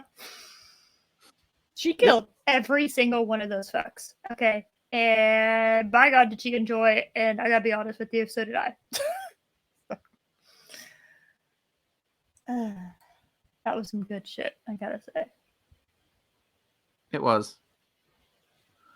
Even though her head was a little floaty during the walk of shame, but that's another matter. It's fine. I understand. She didn't want I get it. She was pregnant during the filming of that, so it wouldn't have worked anyway. I thought she just didn't want everyone to see. Oh, okay. I didn't know that. Interesting. Huh. Yeah, because Lena Headey's done nude scenes before. It was the fact that she was during the filming of that was season 6, season 7. I forget when the Walk of Shame was. One of the two, I don't remember. Yeah, I think it was the end of season 6. Yeah, because season 7 if I'm remembering correctly, I think it was the end of season 6, because then season 7 was leading up to her revenge. Yeah, so you're really okay. Here's another point. I'm just gonna use that as an example. So from her having basically the church arc, the church arc of her, um, her using the church, and then the church, then in turn basically telling her to go fuck herself, um, was a 2-season long arc to finish it. Yes. So that's what whenever we say something's rushed in season 8, that is what we're talking about. The pacing of Game of Thrones is slow but steady, right? And Yes. we got whiplash in season 8. It was everything was happening so fucking quick. A lot of the fun with all the political intrigue that happened in in the earlier seasons was the fact that you could move, and it's like, okay, why'd they move there? It's like chess, right? Like someone moves a piece, and you're like, okay, why that move? Why there? What will they do if this person then counters with this move? How are they going to respond? Is this a trap? Is it they left themselves open and they're unaware of it? That was part of the fun of the earlier seasons. Mm-hmm. Whereas the last season of Game of Thrones, the pacing was, I don't even know if there's a proper comparison. It's like they went from playing chess to a slip and slide. Just go. Oh yeah, no, they were doing. Yeah, I think a slip and slide is a good comparison. Yeah. It's just out of control movement. Yeah, you're just basically being flung. It's out of control movement that seems like it would be fun, and then it just hurts your stomach. That's Game of Thrones season 8. And your legs. Yeah. Your whole body, really. There's actually like no enjoyment. Yeah. Because the slip and slide is actually on a plastic slide. So, you don't really realize it until like you hit that one bump and now you got a bruised butt. So, yep. I have definitely never had that happen to me before. This is not a personal experience moment. Shut up. I don't need your sass in the chat of this very live stream. And I've also never experienced it being a cybernetic fox. That would be really bad on my cybernetics. So I've also personally never experienced it as well. Exactly. Yeah. I'm a woman. I can't do anything wrong. Okay. That's just how this works. That's 2022. Yeah. She's completely emotionally and then physically. So I felt that was, to me, a catharsis. And it was a death which was, in the end, she's so desperate and pitiful. I felt pity for her. Some part of I don't want to feel pity for that woman. The most amount of pity I ever felt for Cersei was when Joffrey died. Watching her son helplessly choking to death, and there was nothing she could do. That was the moment I most felt pity for Cersei. Well, I didn't feel bad for Joffrey at all. I hated Joffrey. I didn't feel bad for Joffrey at all. I wasn't really acknowledging what was happening with Cersei emotionally. I was too busy laughing. That's just me. And then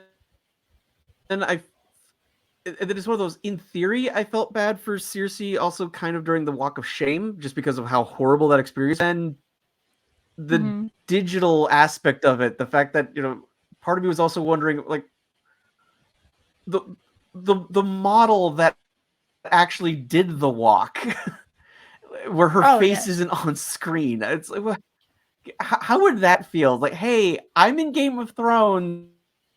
You can see my tits and my poussoir, but not my face. Yes, I do a full frontal from the chin down. Will you hire me for your movie? I've always felt bad for that actress, whoever she was. I always It's just like- wanted to know if she put that on her resume. You know? I would. Probably just body double on Game of Thrones is probably what would it be credited as. That's what her agents would say. But you know what? I would say, go ahead. You know, girl. Go ahead. Do it. I was the tits and pussoir you saw during the Walk of Shame in Game of Thrones. We did it. Equality. Yay. Part of this dissatisfaction stems from the fact that the season was so short. But Yeah. Game of Thrones has 71 episodes, That is of a which part of the final season comprises 6. Holy fuck. 71. That's so little if you think about shows in general. Only 71 episodes. Mm-hmm. That's a lot of story. Yeah, it is. But like Star Trek: The Next Generation's like what, 190 something? Yeah. Like, that's One could argue a lot of that you don't episodes. need the whole last season. So, pick like 5 episodes in season 7 and toss the rest of it aside. So I was gonna say there's some good ones in season 7. It's just a lot of it was, oh, here's a relative I've never talked about. Want to meet them? Like, yes. oh, my grandma. My grandma has a ghost candle. has a ghost vagina candle that she, using the powers of Gwyneth Paltrow, has summoned a Irish simp from the Twitch era days, and he now manipulates and possesses us into wanting to ghost fuck him. And abandoning literally everything we do and just growing old. And yeah. One of my favorite things, if you like think about it, Oh dear. So never a good thing. you have this alien ghost candle thing that's been in Dr. Crusher's family for generations. And I'm drawing a blank on what her maiden name was. But it was in that family. Yes. Well, it kind of does, because oh, damn it. it was in that family. So this family kept having women keeping their maiden name throughout this whole time, until Beverly apparently broke that tradition to her husband Jack Crusher, right? Mm-hmm. So this means Dr. Beverly Crusher, who lives on a spaceship, is more traditional than her grandmother living in an Irish village. I find that You're funny. right. That's actually, I've never thought of that. That's so fucking hilarious, actually. Wow. I just find that funny. That's pretty impressive if you think about it. You know? It is. It is. Yeah. That's an impressive I feat. don't know if you can hear that. My dog's barking. Doggo? Hello, Doggo. Oh, you can't hear her? That's Doggo. No, I can't hear. No, you have really good. You really set up your mic well. I cannot hear her barking. I heard her whimpering a little bit. I cannot hear her barking. Okay. I mean, she's outside right now. No. Okay. I was just wondering if my mic picked her up. No, it only picks up whimpering dogs and motorcycles. Speaking of, yes, perfect timing. We did it. I was hoping, really hoping I could summon from the universe a motorcycle, and I did it. My powers are infinite. That was amazing. Yes. Yes, thank you. 6. That's less than 10% of the total story time. If you see a Shakespeare play and it's 2 hours long, the last 10 minutes of it is there's no character development, there's no plots. It's whoa, whoa, whoa, no, bad. I hit with newspaper. No. No, I'm not. What do you mean there's no plot? What do you mean there's no plot? The end of Shakespeare's just plays. The end of Shakespeare's plays is basically the wrap up of everything, but the story is still like at the end of Midsummer Night's Dream. The story has essentially been told, and you have your four main leads who are now couples. You have the king granting, yes, you can marry this person, you can marry this person. The king's granting what they want at the end. So it's the wrap up of the story that we've been seeing going on. The end of Romeo and Juliet is the end of their story together. It's like there's story going on in the last 10 minutes, dude. What are you talking about? Yeah, I do not do. Okay. The idea that we're gonna, based on that logic, where I'm just gonna be okay with 10% of the story being shit is bad enough. It's worse if you think that it's okay for the last 10% of a show to be shit, because I want a good ending, right? That's why I eat my dessert last. Mm-hmm. I want to end my night with a fucking awesome ass taste in my mouth, okay? Like chocolate. I like my chocolate cake to be, I like to eat it, and it's so yummy, right? It's yummy, it's good. Who doesn't love chocolate cake, okay? Especially chocolate cheesecake or chocolate mousse cake, okay? All these things that I'm not going to be eating because it is dinner time. I mean, it will be dinner time shortly. So I'm so hungry. Yeah. You're not the one that's been staring at an Olive Garden menu in a different tab while you've been talking, okay? This is true. Although I can smell my wife cooking. I'm sorry. Lunch. It's lunchtime. Yes. Because it's 2 o'clock. It's live. We're live, damn it. We're live. God damn it. But anyway.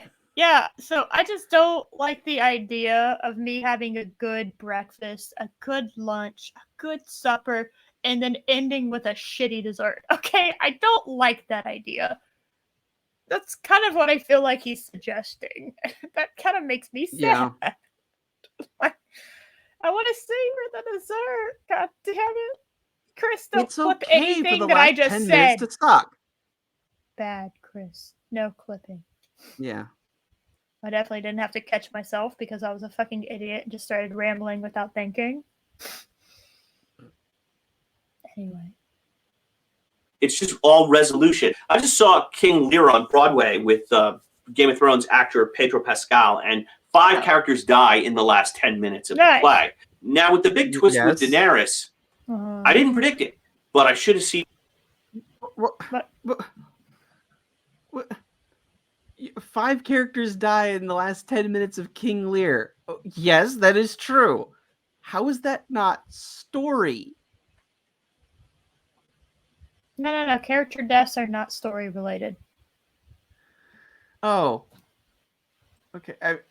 It's been a while. Everyone knows this. I think one of them is King Lear himself. It's been a while since I've seen it. Hard to rip. Hard to rip, my dude.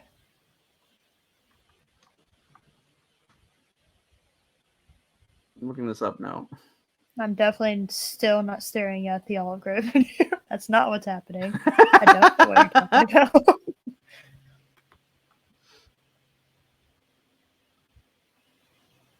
God, I'm fucking hungry. Usually I would peace out, but I wanted to finish this video. I should have known better. I should have fucking known better.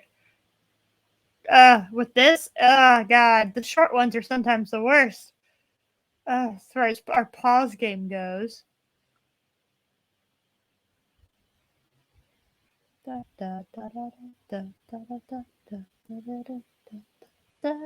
Yes, King Lear does die. I thought so. Okay, but yeah, so like the title character dies at the end of King Lear. How is that not related to the story?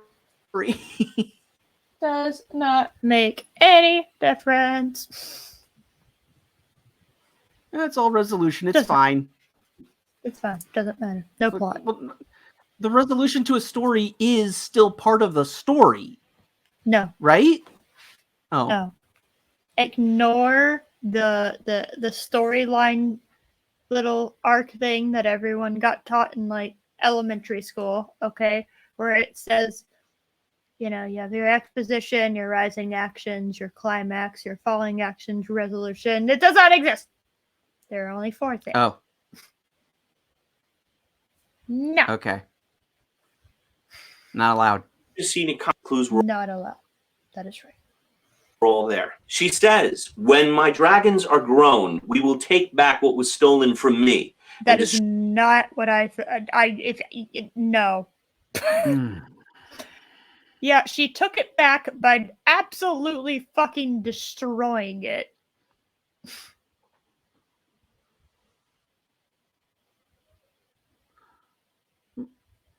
Plus, Danny, you were never in line for the Targaryen throne. Your brothers were. I know. Was the actual heir to the throne, but I think Ned Stark killed him. Well, I don't know. She killed one. He did probably. No, I don't. Does it matter? Targaryen line is ended. All right, I'm gonna hit play. And destroy those who wronged me. We will lay waste to armies and burn cities to the ground. Yeah, I didn't. My emphasis is on the word me. She really cares only about herself. She has a huge ego and a messiah complex. Why she? Yeah, but I mean, man, I forgot how bad her wig was at the end of the series. Yeah. Yeah, the costuming is still better than fucking Rings of Power. Oh, God, yeah. So. She reminds us she is the protector of realms, the breaker of chains, and the mother of dragons. She is. Dictators fashion themselves as protectors and liberators. They what? But she literally protected and liberated people. Yeah, she did. I'm sorry. What are you suggesting? Every U.S. president that's protected people or is a dictator? or keeping it in the context of the show. Remember when she was still in Easteros and there was that city that had that wall of slaves being hung up on like crosses, like being crucified, and she put an end to that. I mean, she freed them. Yeah, she liberated them. I don't think she's a dictator. I think she was a little naive. And I kind of love to watch her grow. So, and then she became a murderous psychopath. And again, my problem. And again, my problem is not that she went crazy like her dad. That's fine. The problem was it just comes out of nowhere. No, it's bells. PTSD bells. Oh. Ding dong. Now you're a murderous sociopath. You can do it. It's fine. It's fine. Don't worry about it. Ding dong. Okay. I won't worry about it. Yeah. Don't worry about it. They claim they're the champions of the people, and they'll say they are delivering them from oppression, but in reality, she did though. She did start off freeing people. Yeah, she. And then when she found out after she left, and then after she found out after she left that they had like re-enslaved them, she went right back. And was like, because bitches. even though it was a detriment to her plan of going back to Westeros, she didn't care. Freeing slaves was more important to her. She had a solid moral foundation that had been explored. To then just be suddenly cuckoo for Cocoa Puffs, it was frustrating. The fall itself isn't the problem, it's how it was done. Yep, agreed.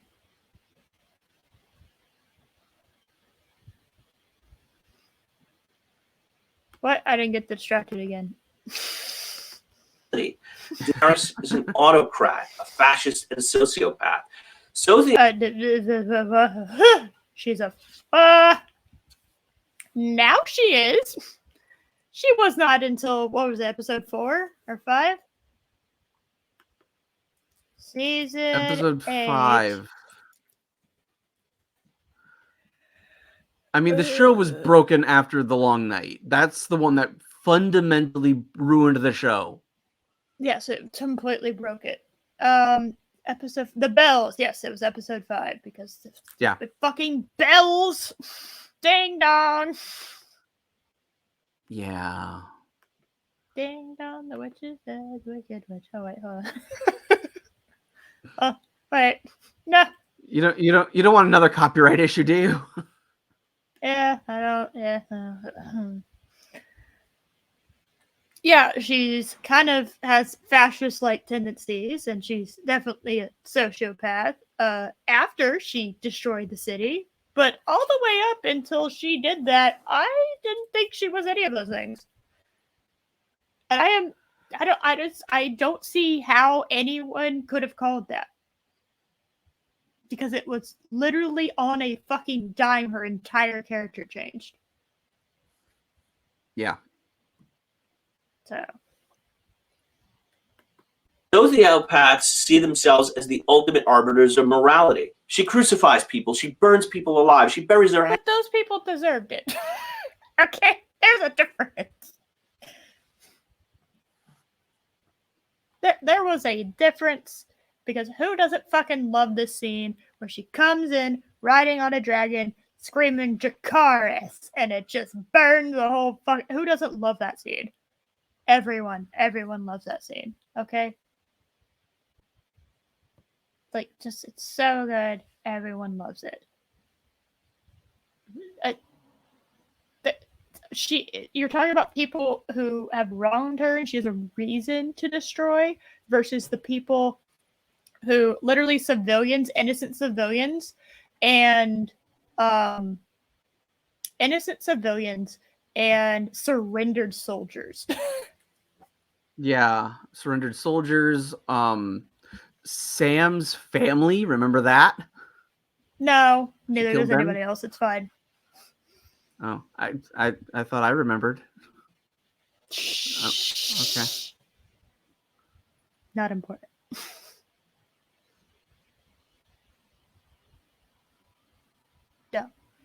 No. I don't. And even he states it that he didn't. God, that's such a bad take, dude. Come on. Yeah, it's like I know you were the outcast of your family, but it's still your family, dude. She murdered them.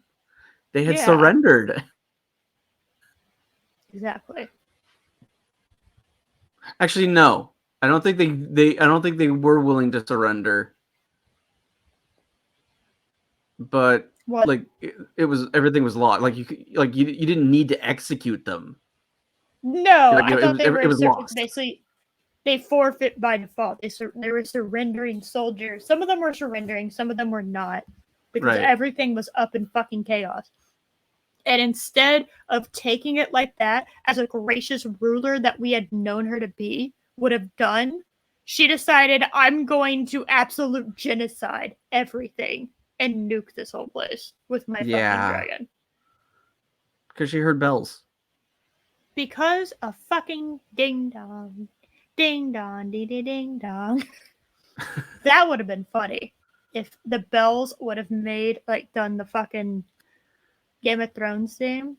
That would have been so stupid. I kind of would have loved it. Yeah, that would have been like, okay, that's what it's. I mean, the show was a disaster by that point, so it wouldn't have mattered.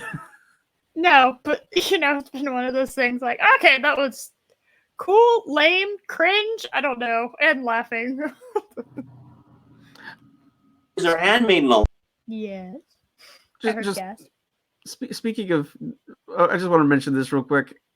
I am a little disappointed that House of the Dragon just reuses the Game of Thrones theme song. I would have preferred if they had come up with an original piece of music themselves. Yes, I agreed. I know Loki and I disagree with that. I agree that they should have distanced themselves. They should have done something just as iconic. Okay. But that was one of the only things I still liked by the end of season 8. What's that sound? So it's one of those, like, if that's the only thing we're carrying over, right, as far as the quality of season 8 went, I will take that. But I still wish you would have come up with an equally as iconic opening song. I am happy that you decided to make your music more, you're not hearing the theme song throughout the fucking show anymore. Like you did in the first episode, yeah. Yeah. Like, it's just the beginning, and it's like, okay, fine. Okay, fine. Still would have preferred its own unique theme. Yeah, I know. Me too. I'm I don't like it, but I am begrudgingly accepting it because I know I'm not going to get it. So I'm just like, fine. I don't like it. I do like the theme song, but I don't like that you decided to use it here. But okay, fine. It's just me basically just saying fine over and over again. Fine.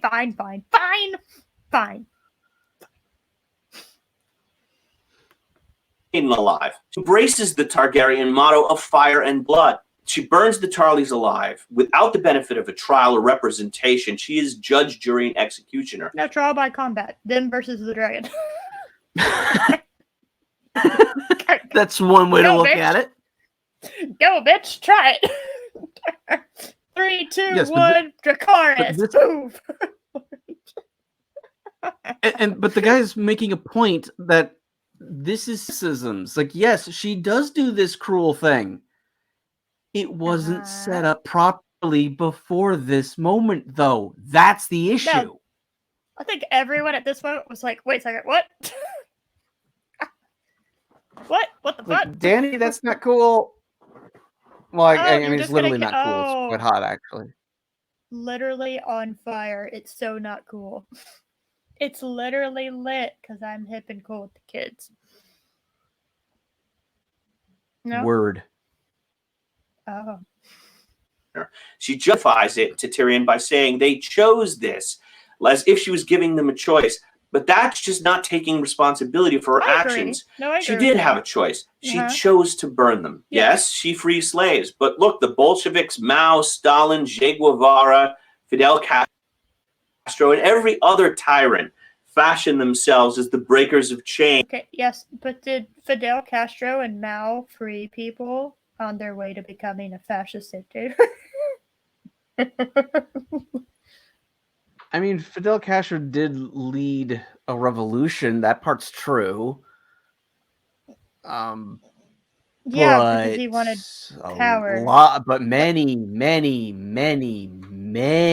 Cubans died, because they just wanted to be left alone, and he demanded complete control. Yeah. I mean, honestly, these points that he is making would actually work if there were like 2 extra seasons in the show and we saw her descend into madness. You know what I mean? Yes. Like there was an escalation where she went from freeing people to kind of like not freeing people, to doing more and more fucked up things. I would have been cool with that, and there would have been an argument there. But we are missing those 2 seasons, so And all I have to go by is this. Exactly. And like this guy is basically inventing what the rationale for he's basically inventing the rationale for the missing season context, because the issue, like we've said, it's not that she goes mad, it's that we didn't see it happen. And he's basically inventing, well, there were all these signs. Well, no, there weren't. You're ignoring that.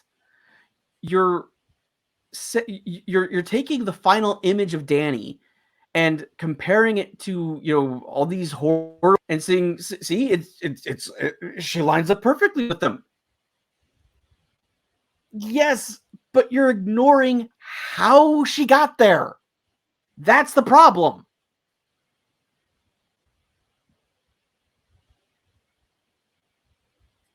No. I see no problem here. What are you talking about? Oh. No, it's fine. Don't worry about it. I really do need to make that into merch. It's fine. Don't worry about it. Yeah. Chains and the champions of the common people. But eventually, they end up totalitarian, and their regimes end up worse than the ones they toppled. That's the brilliance of Martin's writing. That's why we shouldn't try communism.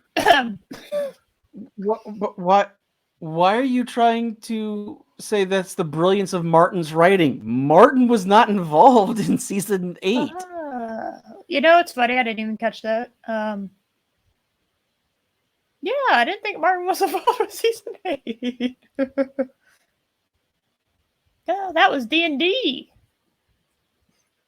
Writing, because she's a viewpoint character, we get into her head, they and need we to start go and make rooting those for her. Star Wars movies. Yeah, let's go make those Star Wars movies they never made. Cheer for her as she crucifies people and burns others to death. We assume it's hyperbole. Sorry. Because of how horrible this show ended, it basically destroyed Dan and Dave's careers. Which, you know what? Funny. As far as you want to talk about catharsis, that was pretty cathartic. You know what I mean? Like that. Yes. That made me feel good. It was so universally hated that no one's hiring them to do work anymore. I love it. Yeah, I was pretty happy. I was happy about that. What have they done? So I'm going to look this up. You look it up. I'm going to hit play. Because I know you're hungry. Okay. And I'm hungry. So I'm going to hit play. I am. Assume it's hyperbole when she says she's going to burn cities. Like Tyrion and Jon Snow were beguiled by her because of her charm and her beauty. And like them, we realized too late that she's a tyrant. For many people... Again, would have been better to see that in the 2 extra seasons. The Bells. This came out of nowhere. Like that scene in The Bells where she nukes everybody. And people said she went all Mad Queen. She didn't go Mad Queen. That was deliberately planned. Tyrion asked her to wait. That was not deliberately planned. Fuck off. I'm sorry. No, I'm not giving you that. Whoa. I need to hear that again. What? Lenient. I have been very lenient with this dude so far. But you know what? No, fuck off. No. No. And like them, we realized too late that she's a tyrant. For many people, this came out of nowhere. Like that scene in The Bells where she nukes everybody. And people said she went all Mad Queen. She didn't go Mad Queen. That was deliberately planned. Tyrion... Citation needed, sir. That was... Are you sure? I don't think they knew what the fuck they were doing. I think that was a last-ditch effort. I really think that was like plan fucking Z. Okay. Oh, God. Oh no, have you seen what they're doing? I got what David's been working on. Let me see if DB Weiss is working on that too. And both these guys have faces that are just so punchable. Yep. Okay. All right. So they are working. They have moved on to a Netflix show called The Chair. Ah. Here's the description. Please tell me, is it just about a chair just sitting there? I want to know. No. That would be amazing. Yeah. At a major university, the first woman of color to become chair tries to meet the dizzying demands and high expectations of a failing English department. That sounds riveting. You know, that sounds so uninteresting. Like, I don't even... So, I'm just gonna follow this bitch who is the head of a department figuring You're following out... an Asian chick. You're following an Asian chick being the department head at a university. Doesn't that sound thrilling? I don't... No, fuck off. I don't want anything to do with that. That sounds so boring. Okay? I don't believe for a second that university politics are that interesting, okay? Oh my god, Barbara didn't fucking turn on the coffee machine. She was the first one in here. No, I don't care. Tyrion asks her for the bells, that if the bells ring, that the King's Landing will have surrendered and she'll be able to avoid the bloodshed. But she never responds to Tyrion. We assume that she was going to agree with the plan. But in fact, she was planning to nuke the people all along. Being betrayed by... No, the bells. That is assumptions there, dude. Because that's part of the problem.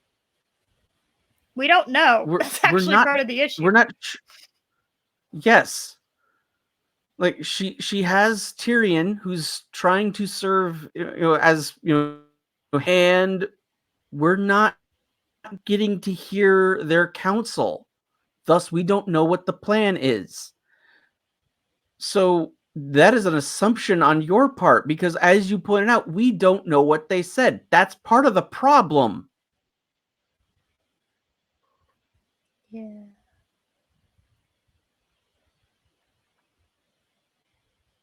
Yeah. And again, he's just saying, and again, he's just ignoring the fact that he's just going with the whole notion of she was going to nuke them already. But why is that the default thing for her to do?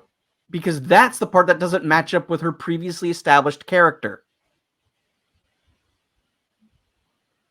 Yep.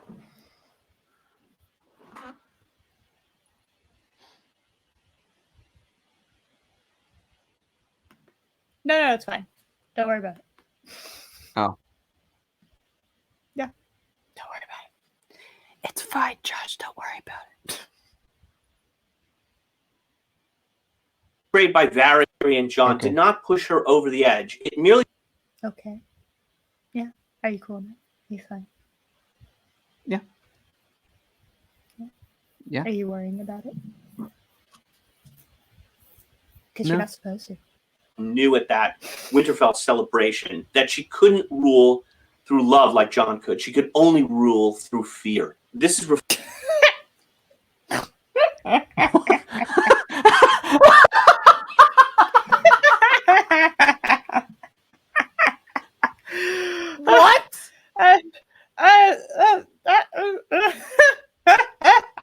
She could only rule through fear. She knew she couldn't rule through love, so she had to rule by fear. How did she come to that conclusion? Explain this, sir. That's so funny. Oh my god.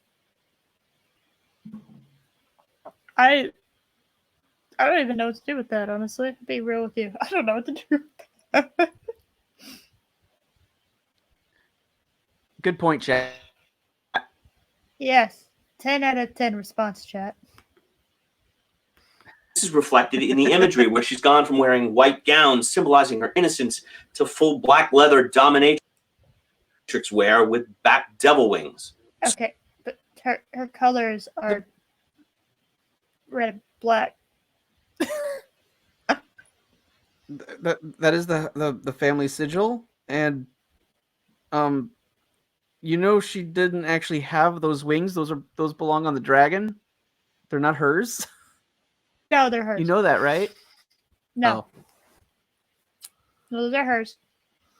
Those are really shitty wings for her, by the way.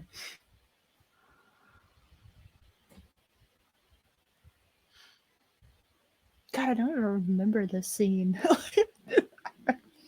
I do. It's like... Well, I don't remember the dragon wings. Yeah, like she deliberately... She rode in on Drogo. She landed in this courtyard instead of landing like where she was actually going to deliver the speech. She lands way back in the courtyard and then walks all this way just so they could have this shot where as she's like coming out, the dragon's like starts to take flight, so you get this shot of her with these wings. That's clever framing, Josh. Why do you have to hate everything, Josh?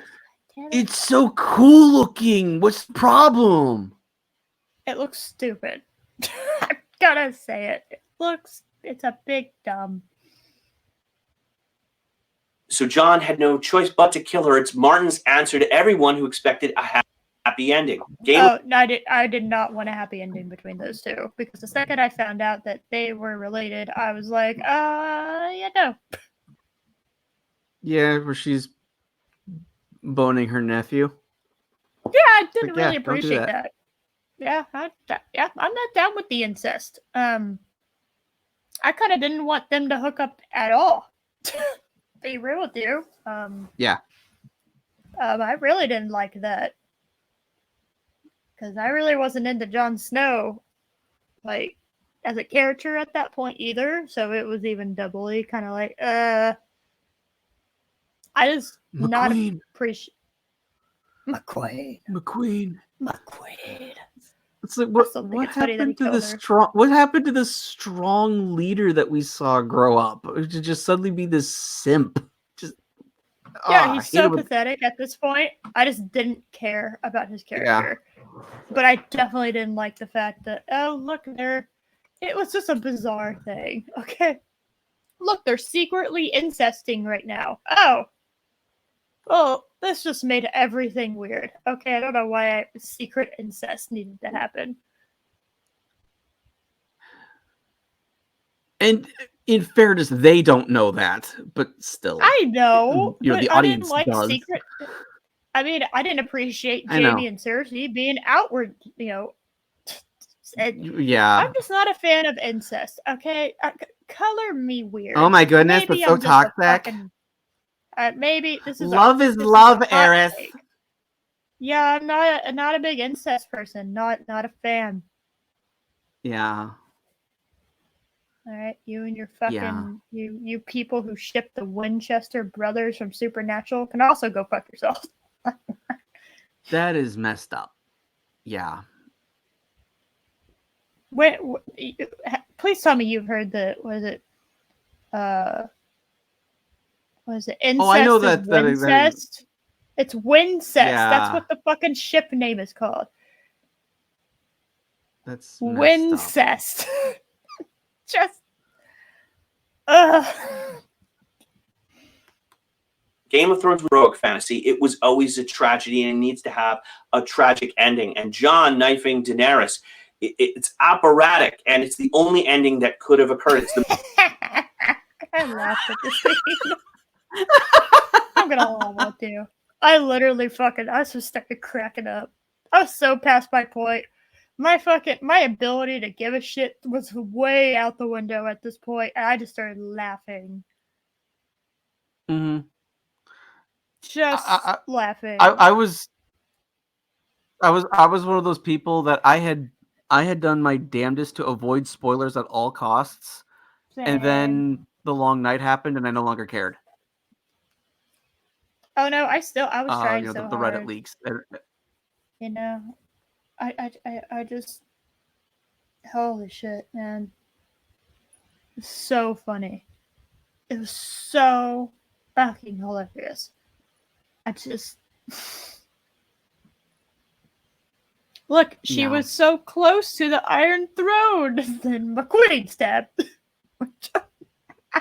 It's so funny. I've been watching this bitch for fucking years now, rooting her way to the Iron Throne. She finally gets there and stab McQueen. Okay. What a bitch way to go. And then don't forget the dragon comes in and then attacks the throne. Like it knows that's the reason she's dead. Bad chair. Dracarys. What? Bad evil chair. Oh no! It was the bells. It would have been funnier if she was killed. She was killed by pointy thing. There's chairs with the pointy thing. I'm gonna destroy the pointy thing. So fucking stupid. I can't. I lost. So dumb. I mean, I was laughing when this happened because it was so obvious. But then when the dragon attacked the throne, that's when I lost it. I was just howling. Like, this is so dumb. Yeah, I was just like, yeah, fuck it all under car. It's just whatever. Who cares? I was kind of hoping the dragon would, not just burn the fucking Iron Throne, but kind of turn its flame to him too. Just everyone's dead. Just whatever. Fuck this shit.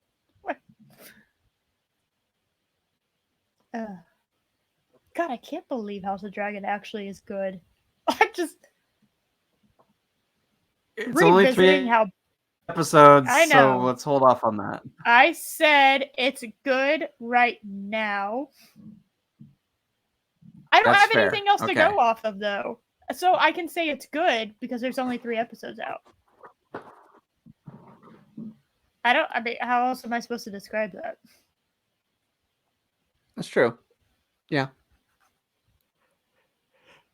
It's the most tragic ending we could imagine. That shot of the Iron Throne in a ruined castle with the ashes snowing around it, that's the perfect image. Everything is destroyed, but the Iron Throne, the lure of power, is still... No, give it a second. Wait. There, tempting Daenerys. The way she caresses the throne with her finger, the ability of the throne to corrupt people's minds and hearts, it's still alive. Martin's central idea, his theme, is that absolute power corrupts absolutely. But she didn't have absolute power. Yeah. She was still trying to claim the throne. She didn't have absolute power. So he's completely ignoring the whole aspect of another one of the appeals of the entire series was the whole winter is coming. That's supposed to be very, very important because all this political bullshit is meaningless because we need to focus on the real threat coming. That's the whole underlying message of the entire thing. But because they got rid of it so quickly, now it's all just the political bullshit. We should have had a whole season where winter was happening. Yes. Minimum an entire fucking season. Can you imagine the teaser trailer for that season where it's just like snow just starts falling, like it's like a snow just starts falling gently and more and more, and then it kind of the Game of Thrones is coming soon. Can you imagine that? That's so fucking awesome. Or think of the very first episode. What was the first thing we saw? Was it dragons? Was it the political intrigue? No. It was a boob. It was the White Walkers. No. Boob. No, the very... No, wasn't. The first thing we saw was the Night's Watch attacking zombies. How dare you try to be serious? Making serious commentary. God damn it, Josh. What? I'm too hungry to be entertaining. Okay, that's fair. I am also hungry, and I have kept that tab open, so we're just gonna continue going. That's why George destroys the throne, because he realizes at a primal level that it was Daenerys' thirst for power. God damn it! You can't be serious. Cannot No. be serious right now. No. No, I reject this. I fucking reject this. No. The dragon knew. On a That's what you're seriously primal suggesting. level, that chair killed my mama, and it must burn now. That is what you are suggesting. It doesn't attack okay? the guy right there. That It killed doesn't her. attack the guy who's literally cowering in fear right in front of you. Oh my god. It's the chair. Oh my fucking god. It was the chair. He should have burned everything. I don't. So. Dude. The dragon realized it was the thirst for powers what destroyed it. Dude, think about what you just said. Seriously, think about that.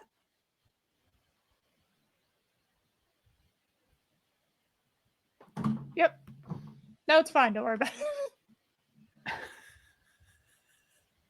God damn it. Stupid fucking thing. Power, her desire for that throne that ultimately destroyed her, not Jon Snow. We should have also expected the end if you've read Joseph Campbell's Jon Hero Snow with still a played a Thousand part. Faces. Jon is... No, he did a thing called Stabby Stab Step, and, yeah. Jon absolutely played a role in why she's dead. He killed her. He literally killed her. I think that's the star role of someone being dead, is someone killing them. So, you know, Jeffrey Dahmer played a role in all those people that are dead. It's true. You know, he did play a role. It's true. It was a major one, but still, you know, the reason why he's dead. You can make all about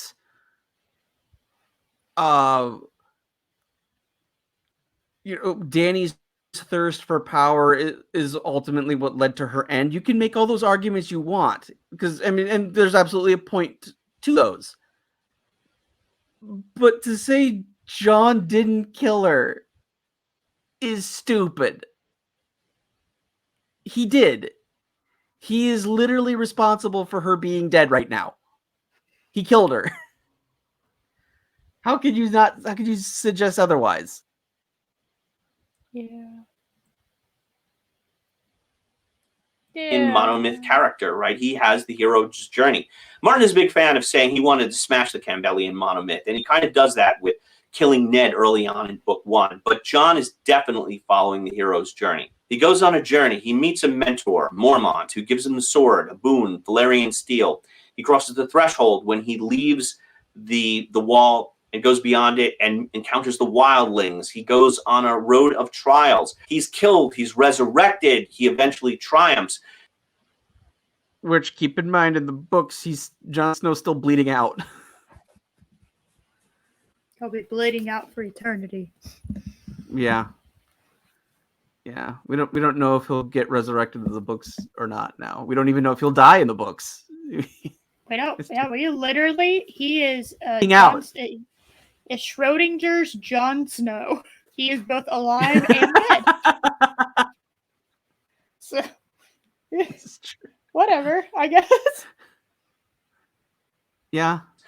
But he can't go home again because he's been changed. In the Campbellian monomyth, either the hero chooses not to stay home or is rejected by the very people he tried to save. And that's what happens to Jon. Like Frodo at the end. But... Was he about to say Frodo? I don't know. Okay, all right. Hit play. Come on, let's do it. At the end of the movie, he says, "Sam, we saved the Shire, but not for me." And that's why Frodo joins Elrond and Gandalf and sails across the sea. Similarly, No, actually, wait, hold on. It's not right either. Dude, no. No. He saved the Shire. Yeah, okay. Yes, Frodo played an absolutely huge role in saving Middle Earth. No question just about a that. role. Although he did technically fail, he did a ring by the end. But no, he just played a role. Don't worry about it. However, did the experience change him? Absolutely. But that's not the sole reason he left. He left because the wound was killing him, and going to the Undying Lands was the only way he could actually get healed. It wasn't just because of all the experiences that he could no longer live in the world that he helped save. Although it does have that allegory, but it was not it was because he was stabbed. The wound wasn't healing. That's why he ultimately decided to go to the Undying Lands.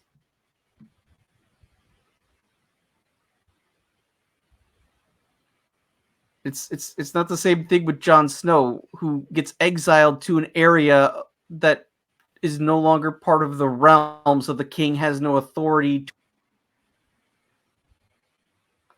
I mean, if the president banished to someone that he couldn't banish them, I banish you to Brazil. There's territory that you don't have control of in between there. You can't banish someone to an area that you have no control of. No. Josh, you're just not thinking about it. It was part of George R. R. Martin's plan. I keep forgetting. I'm sorry. That's it. That's all I have to say. That's my only contribution. Similarly is Exile North, but I'm not even sure that that's a sad ending for him. He was always at home with the wildlings more than the civilized people. And from But his girlfriend's dead. Are you forgetting that part? Yeah, his Pasqua died. Who he actually married in real life. I find that amusing. Oh yeah, I absolutely fucking love that. It must have been really awkward after they got married that he had to go bone Emilia Clarke. I don't know. You know what I mean? They're both they're both actors. I think that's part of the job.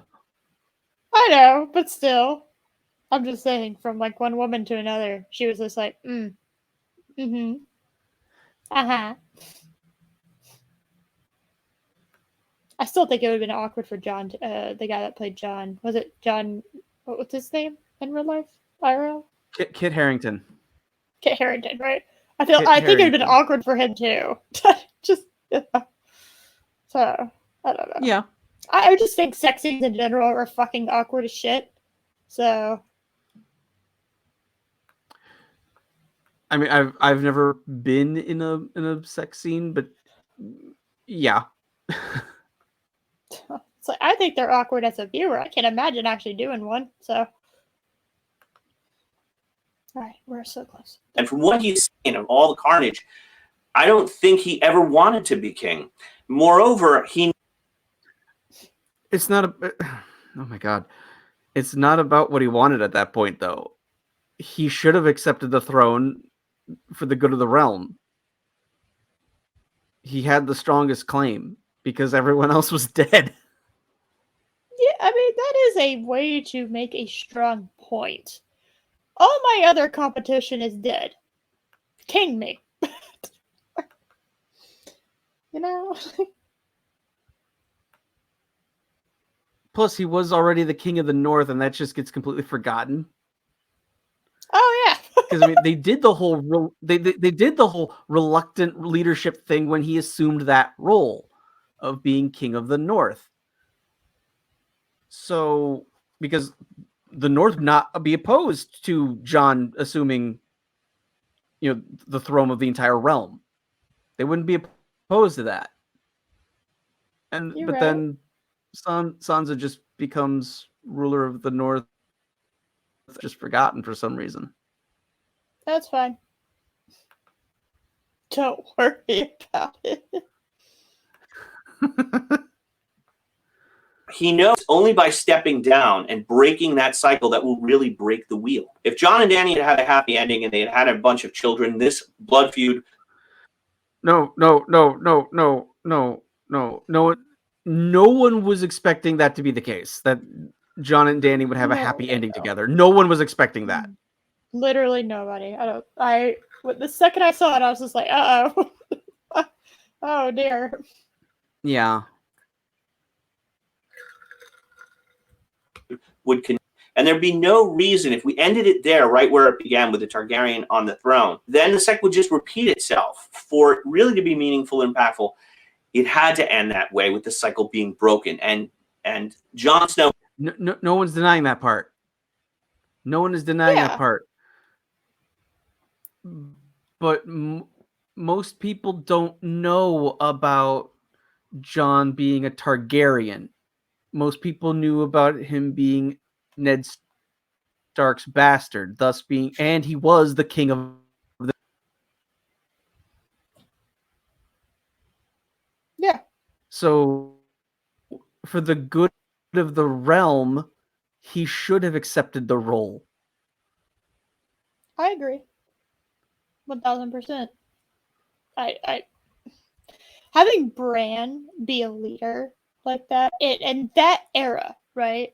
In that era, yeah, and in such a fucking, you were talking about the entire realm has been flipped on its head in very little time. It is unstable as fuck. I'm sorry, but nobody is making the fucking disabled kid the king. Okay, no, you have to have someone that is especially physically strong. And we don't even know with 100% certainty if Bran is capable of reproducing. Yeah, we don't know that. Planet. So they don't have syringes. Okay. Yeah. So you can't just extract that shit. If things aren't fully functional and he's unable to produce any heirs, you have it's a one-shot realm. It's right. No. So all the political bullshit happens immediately upon his death. Literally a vacuum of power. Which is always great for the stability of the region. Yeah, vacuums. A power vacuum is always good. It's never ended absolutely fucking horribly with nobody actually winning. Yeah. Jon Snow was the only one who could have done it. As for Bran becoming king, the first thing I did when the show ended was I went to my bookshelf and I pulled off this copy of Game of Thrones, my old copy, and I looked at the first viewpoint character, and it was Bran. The books start with Bran and end with Bran. The story has come full circle. The predominant story in the... No! Hold on. No. It's not in this room. Never mind. I was going, wait, where's my copy? But it's not in this room, so never mind. That's okay. That doesn't. That's not. Stop it. My brain. No. So because the very reason. first view. Because the very first character that the books looked at was Bran, that makes it okay for the show to have ended on Bran. What?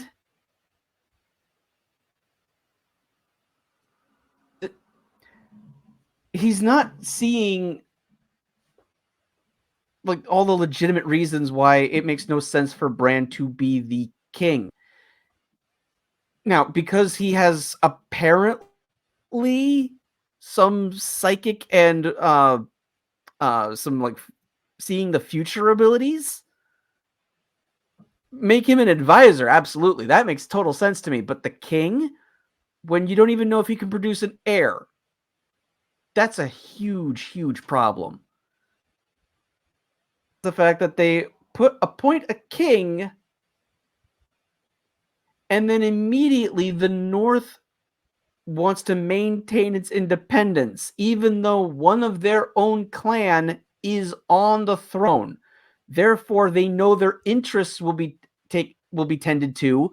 Therefore, they have no reason to want to continue to secede and be independent of the realm. There's all these problems with Bran becoming king.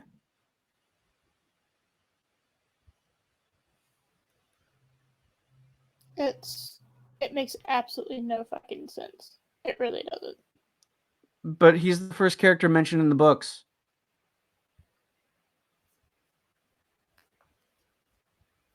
Well, I don't have an argument against that.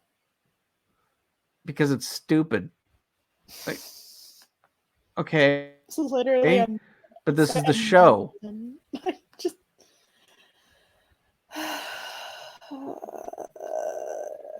I'm gonna eat my feelings after this. I'm just this is I'm so sad. I'm gonna eat my feelings. I've been trying to eat healthy, and I'm just this is not the video to watch before dinner. Your feelings aren't healthy? Lunch. Huh?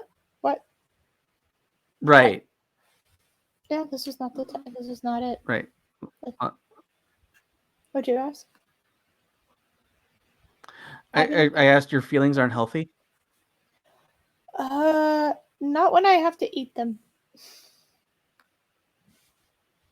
Okay. That joke made sense in my brain. It did not make sense once it came out of my mouth. So we're gonna ignore it, and I'm gonna hit play. We'll just ignore it. Yes. That seems good. Eris was once not funny. We will ignore this and we will move forward. In the books is the story of the Stark children, and they start as nobles, and they lose everything. They lose their father, their mother, their brother. They lose their. All right, dead. Queen for some reason. Dead. Okay, so again, since he wants to compare things to the books, I can do the same thing here. Let's take a look at Catelyn Stark over there. She died pretty horrifically in the show, right? You know, the Red Wedding? Oh, yes! Right? Remember that? I remember that. God damn, man. They were ruthless. You're are you aware that in the books she's not dead? She's a zombo? She was killed, not at the Red Wedding. She wasn't at the Red Wedding. But she was killed shortly after. And then that band of warriors who worship the god of light, they came across her and resurrected her. Oh. But she had been dead for several days, so whoa. What? That was loud. Oh my god. Really loud car just yeah. Wow. Okay. Vroom, vroom. Yes, so someone's compensating for something. Oh my god. Oh my goodness. So she was dead for several days, so when she was resurrected, it's not entirely Catelyn Stark who came back now. It's more evil, and she goes by Lady Stoneheart, and she's gathering up Stark loyalists. I've heard about Stoneheart. That's a resurrected Catelyn Stark. They never brought her up in the show. And she's gathering up Stark loyalists. It's like this is a character you can't ignore. She plays a huge factor in the story. So since you want to bring up the book so much there, pal, you're showing a picture of someone like who plays a significant role after her death. I want that. Can I have that? Yeah, that Josh, would have been nice. that. I want Would have been that. nice if we. Josh, do something. I agree. Do something. Make that. I'll go back in time 8 years and force Dan and Dave to do the Lady Stoneheart arc. I'll do Thank that. you. I'll get right on I that. appreciate it. Thanks. Big preach. And then they can ruin her character They're too. ground Fuck. down. They're forced into servitude, into slavery, and they come back. It is a comeback story of how the Starks rise again, stronger than they were before. Sansa goes. I don't know if their dad was the hand of the king. I don't. Yeah. I don't know about that. Sansa, what is your point? I still don't know. Bran, I don't understand you either. Jon, what the fuck? And then Arya, you literally fucked off to be an assassin, and that's fine. But And then, yeah, I mean Sansa. Why, Sansa? Just, Why? and again, with her because she's still married to Tyrion. So like Ramsay couldn't marry her because she was already married, and people know that. Just it's raping time. Because I have to feel bad for this person I didn't feel bad for before. And she didn't go through that whole thing with Ramsay in the first place. She escaped to the Vale to be with her aunt after the whole thing with Tyrion happened. After she escaped King's Landing, she went to her family's estate in the Vale. No.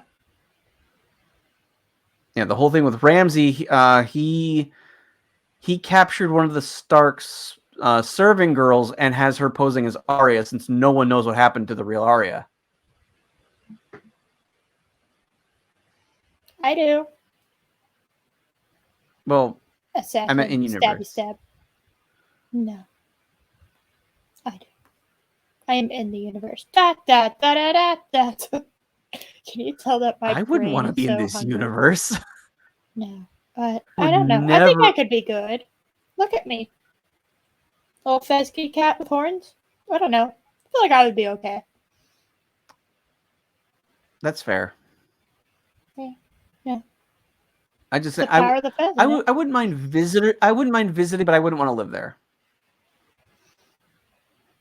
That's true. I'll visit it on one of my fucking dragons. Because I'm gonna have dragons. You can't stop me. Sorry. Oh, can't I? No. Goes from a spoiled girl, not naive and not interested in politics, to being a wise and a powerful leader. Arya starts. I don't think that's how I would describe Sansa, but No. I mean, she is technically in a. I mean, I'll agree with that original assessment that she didn't have any interest in politics at the beginning of everything. I think that's a fair assessment. But the second part, wise? Really? No. I'm not calling Sansa wise. I'm just not. No, and they just gave up on her. No, she is. They really did. Maybe because they realized Sophie Turner is rather limited in terms of acting. I'll just say that. To be fair, they didn't know when they cast her as a fucking child. So I'll give them I know. that. That's the danger with casting. So going so young with your cast. You never know who has acting chops and who doesn't. Yep. Sophie's rather one-dimensional. I'm just going to say that. That's a nice way of putting it. She's terrible as Jean Grey. Do not open that door. We don't talk about their stupid fucking Dark Phoenix movie. Okay. Which is not. Although New Mutants made that look competent, so yeah, do with that as you will. I still haven't seen New Mutants, actually. We gotta watch I need to that. do that. I do need to watch that. Just out of morbid curiosity. Yes. She starts as a helpless child and ends up a master assassin. That's why I had no problem with her killing the Night King, and I predicted it because why else would she go through all that training? Those pieces. Because she wanted to be a knight. Yeah, are I you don't forgetting the know. whole? Are you forgetting her whole journey with the Hound? Yeah, like she from like season 1 she said she wanted to be a knight, not a princess. You know? Yeah. Like she was a tomboy, so she wanted to go do tomboy things. And that's fine.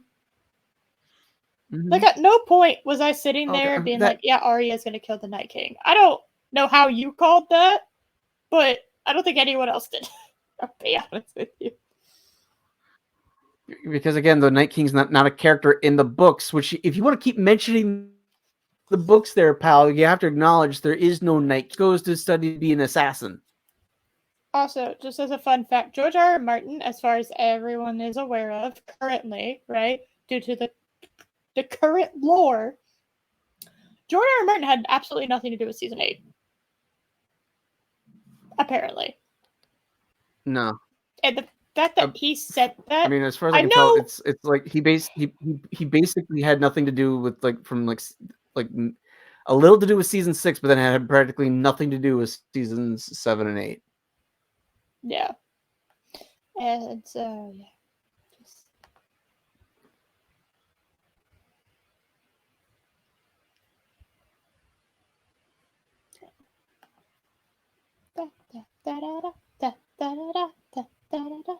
Pieces had to together. Martin's ideal king, ideal ruler, is dispassionate and not concerned with the trappings of power. Brandon is incorruptible, and that's why he would be. also is unwalkable.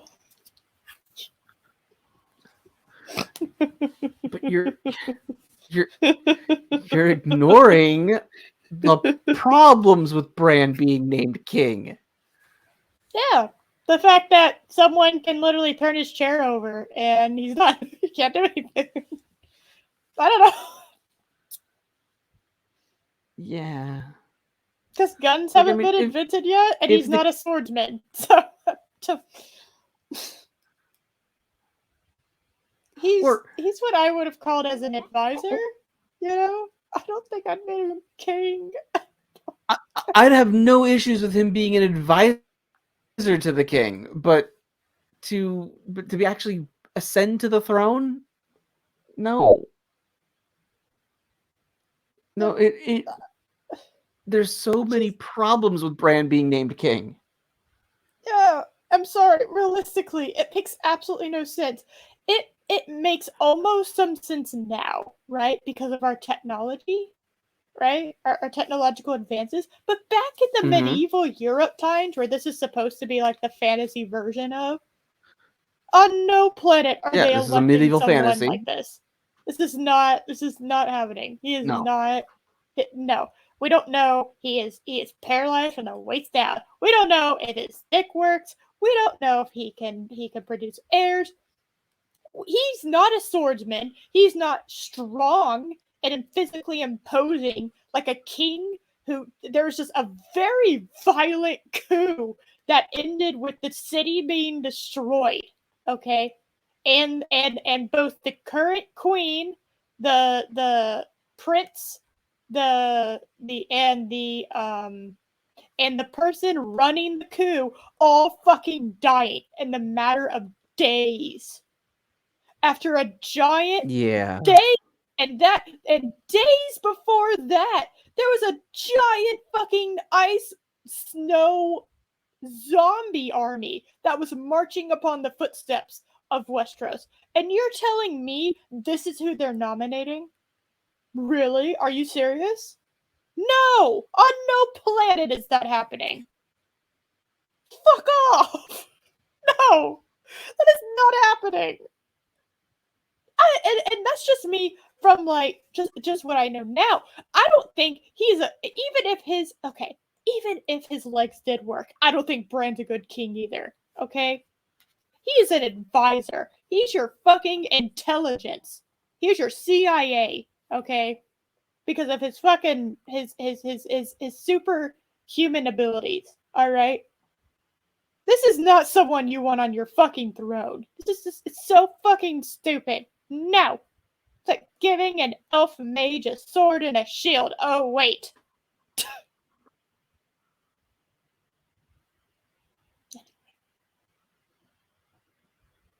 All right, I'm Yeah. done. Did you say yeah or meow? Yeah. I That's, just letting you rant. sorry. It's so dumb. It's so stupid. Yeah. And it's even worse with House of the Dragon, okay?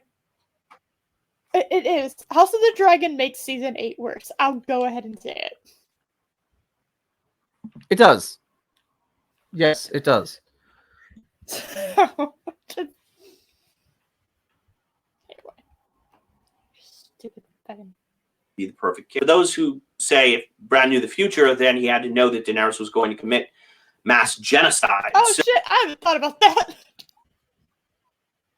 So by doing that, he's the real villain. Not really. He knew that Jon was the only one in the position to kill Daenerys, and Jon wouldn't have done that unless those deaths occurred. Furthermore, the Three-Eyed Raven could see far into the future all the peaceful lives that will be created because of Jon's decision. All right, so my criticisms. I did wonder why Grey Worm. Okay.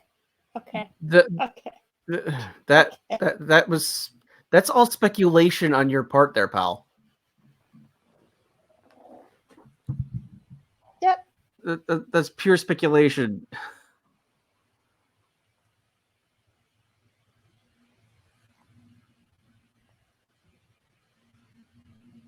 You there? Yes. No. I'm here. I'm not looking at Olive Garden again. Sorry.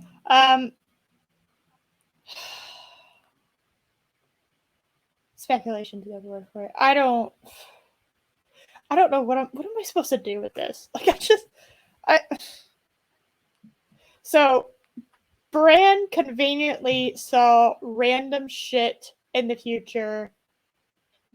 By the way, didn't really tell anybody. Did he tell anyone? I don't actually even remember if he told anyone. Because his character kind of stopped being relevant, I think, after season 6 or 7. He just sat around and brooded. I mean, like his last significant moment was being involved in Hodor's death, which I'll never forgive him for. Oh, that?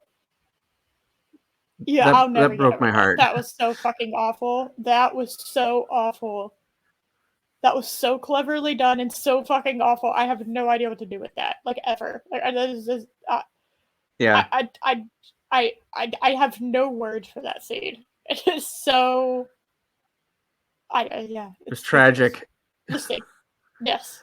I mean, like there's so many of the deaths. I was shocked by so many of the deaths. I was, happy. I was thrilled with, and there were several of the deaths I was, a little saddened by. That one is the only. I was like, oh yeah, that one fucked horrible. me up. Oh yeah, no, 1000%. That one fucked me up. Yeah, no, that was the one. If I had to pick one death, it was Hodor. God damn it! Fuck you, Bran. Yeah. Stupid Raven bullshit. Would Jon Snow prisoner at the beginning? He's slitting people's throats because they crossed his queen. Was he just going to throw Jon Snow in a prison cell? That doesn't make sense, and I'm going to want to see more of why that is in the books. I also want. Okay. Yeah. Why didn't you want to see more of why stuff happened in the show? Yeah.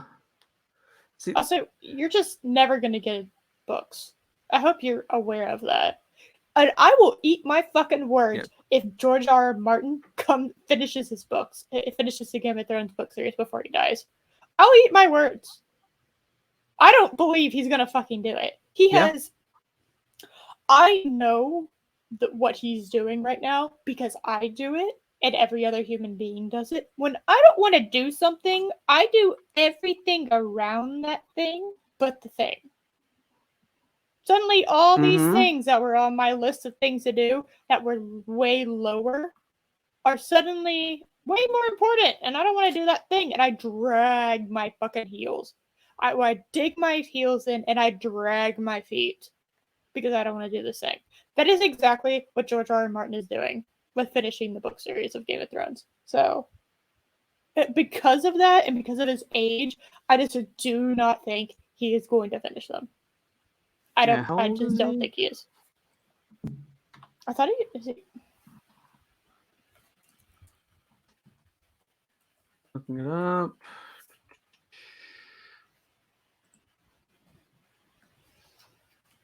He is 73. Yeah, no. Also, I'm just going to be really frank. He's not exactly the healthiest looking guy either. So. No. Although he has always looked like he'd be like right at home and like a New England fishing village. Yeah, at a pub, I could see that. Yeah. Mm-hmm. You're right. I also wonder why Daenerys didn't just nuke Tyrion when she had the chance. Why throw him in a jail cell? What is she giving him a trial? She hasn't given anyone else a trial. She's just letting him stay alive to cause trouble. So one of my friends. Are you also good? Wait, so that was your only criticism of Grey Worm, that he just arrested Jon Snow? What about him taking all of those soldiers off to an island somewhere where celibate because they're castrated? So that's not really a good future for them. Yeah. That that's because he was the closest to her. But that's something I would want to see fleshed out in the books more. Those are my thoughts on Game of Thrones. Do you agree? Do you disagree? Like or dislike, and put a comment below.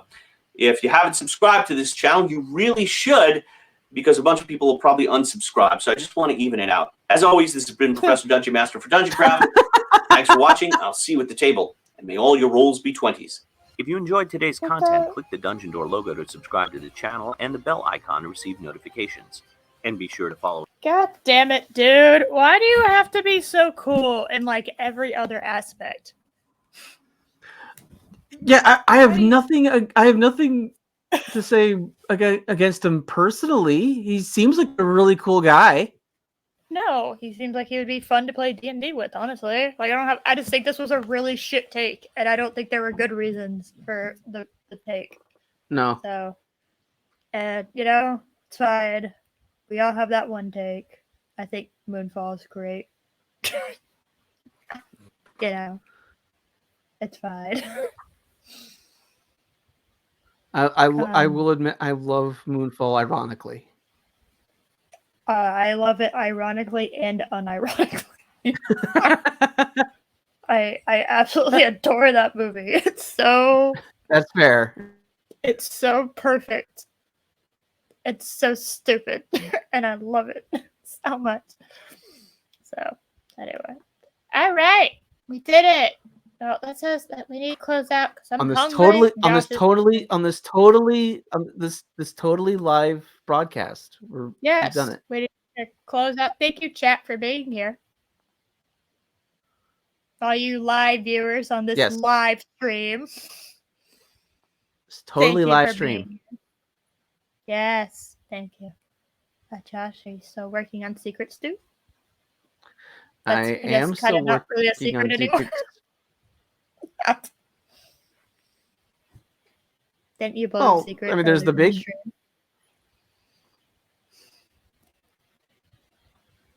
Did you? Am I misremembering? My brain is mush.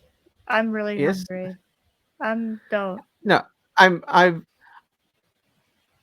still working on Super Secret Project. Although I did get a video out this week. Guys, the fact that the guy looks like Doogie Howser made me laugh.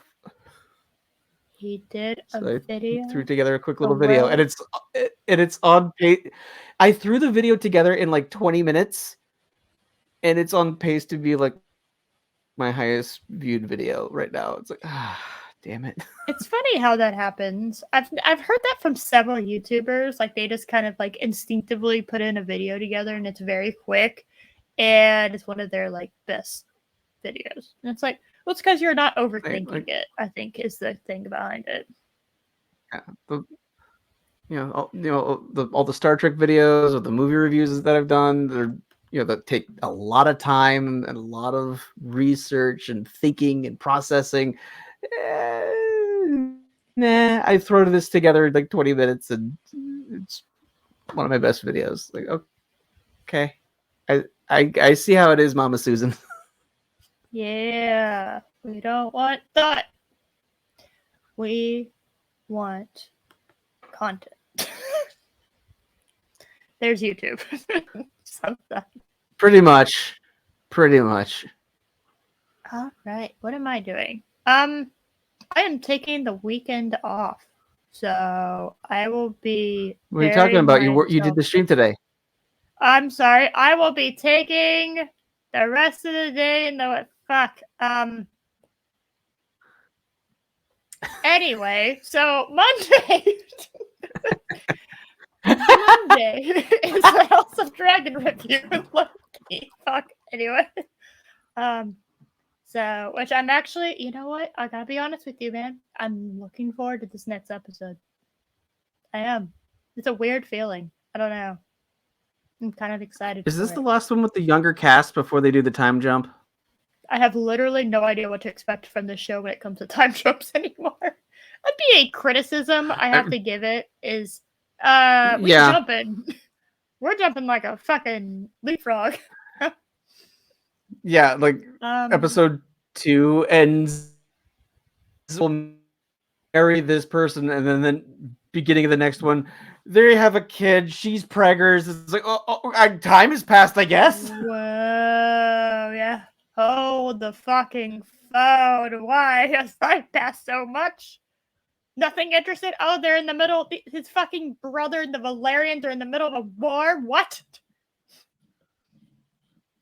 What the fuck? Yeah, I do wish they would slow it down a little bit, which I'm sure they will once. Yeah. And I think it will slow down once they do the time jump because they're running out of time to work with. Yeah, and I'm gonna miss King Valeris. I really like him. I think he's my favorite character so far. I'm level with you, J.O.S.H. He's sad. He's a sad man. Well, yeah, but I know that, but how about at the when they're on their way to the hunt and he's like we're it's like he's just a normal guy. He's such a you're right. He's such a fucking dude. Oh no, I have a bipolar relationship with Rhaenyra. I both love her and am annoyed by her at the same time. I don't know how to feel about her. She's such a bratty little princess, but she's also badass sometimes, and I love her for her sass. Like the way she treats Alicent, I'm just like, yeah, no, exactly. Like, I'm sorry, but if my best friend decided to go and marry my widowed dad, I would have some problem. There would be some issues that would arise. And then all of a sudden she's pregnant. Or how about and then I know that what's happened between them. It's just Yeah. Yeah, and it's just And I and just and, and that your relationship. best friend is having your sister. Yeah. Yeah, your best friend's having your brother and sister, and she's all of a sudden, acting like she's like commanding you. It's like, Because she uh, suddenly outranks you now. Yeah. yeah, your I I handmaiden, who's like also I your love best the friend, outranks you. I I did like the awkwardness of the minstrel when he's playing for the princess. He sees the queen. He stands up, like appropriately, and she's like, "I didn't tell you to Bitch, stop. I Keep didn't tell you to playing." And stop. then he's like, I love the awkwardness that he Yes, had.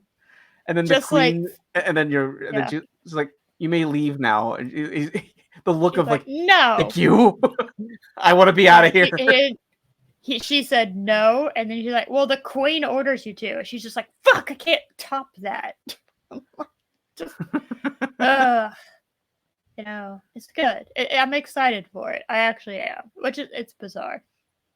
Um, let me see what else do I got. I still don't ever recommend a show until the season is complete. Okay, that's fair. Just on I'm principle. enjoying This it. universe has burned me before. I know. I believe me when I say I am a lot more scathing while watching the show originally than when you hear me review it, because I've obviously like calmed down, right?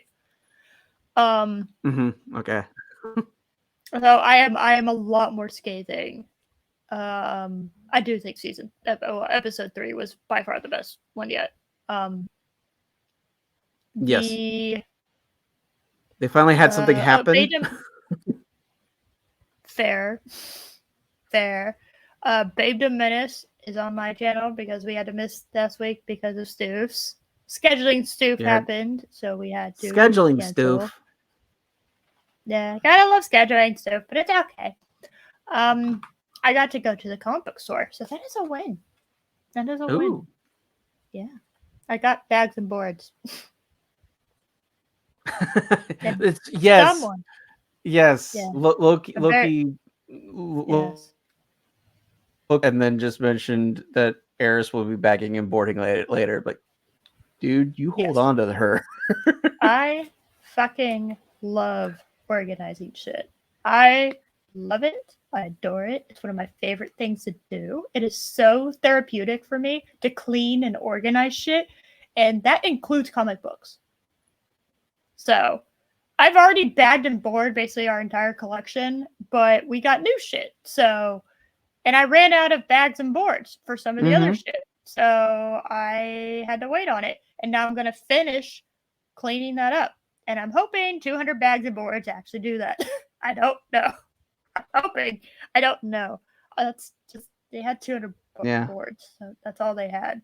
So I'm hoping I don't get stuck in the situation where I'm like, well, I don't have enough. And I have to wait because bagging and boarding is kind of expensive. And I got the fancy, nice dividers. So, yay! Because I like I like having this stuff. Yeah, I only like last month our comic collections. Yeah. There's something all really in our short boxes and everything. We have. Oh, let me see. We have 3 long boxes, and then technically 3 short boxes. One is for Comic Skate stuff. One is for specialty comics, and one is for stuff that isn't Marvel and DC. Its specialty is like your autographed, like your nice shit, right? You want a separate box for that. Yeah, I actually have I have a short box that Becky did she took like pictures of from Star Trek stuff and made like the whole box a collage of Star Trek, and then that's just for all the Star Trek comics that I have. Idea. I don't like the pure white. I can send you. boxes. I can send you some pictures. I need pictures I because will send you some pictures. I have, it's very annoying that it's just, it's very annoying that they're white. I don't like pure white stuff. I don't like pure white walls. I don't like pure white, cabinets in my kitchens. Okay. And I don't like pure white long and short boxes. So this is a great idea. I never even thought about like putting shit on them. I don't know why I never thought about that. That's brilliant. I love that. And then she also Saturday did. show. Yes. Yes. It's Saturday. I don't. Do y'all know we do a Saturday show? Of course, because today's Saturday. Today is Saturday. It's definitely not Friday. It's definitely not like 8 p.m. It's not. It's definitely not well past dinner time on Friday, and I'm getting really hungry. And I'm definitely not starving, and my quality of jokes have definitely not decreased because all I've had today is some hash browns and olives. Because I have been stupid busy with work all day. So I'm not hash browns and torturing olives. myself. Yeah. Well, we were eating at different times of the day. Okay. That's better. They were not eaten together. Okay. Oh no, I did have some cheese. I had some cheese. There we go. Okay. So what are you complaining about? You've had some cheese and olives and hash browns. What are you complaining about then? Olives and hash browns. Yeah. I've only had like what people would probably call snack food. And not enough to really fill me up.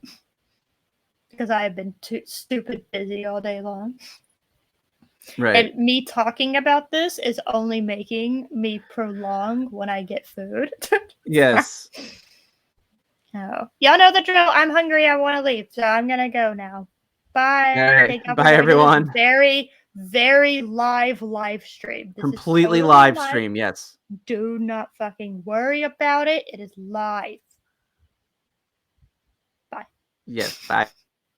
Bye, everyone.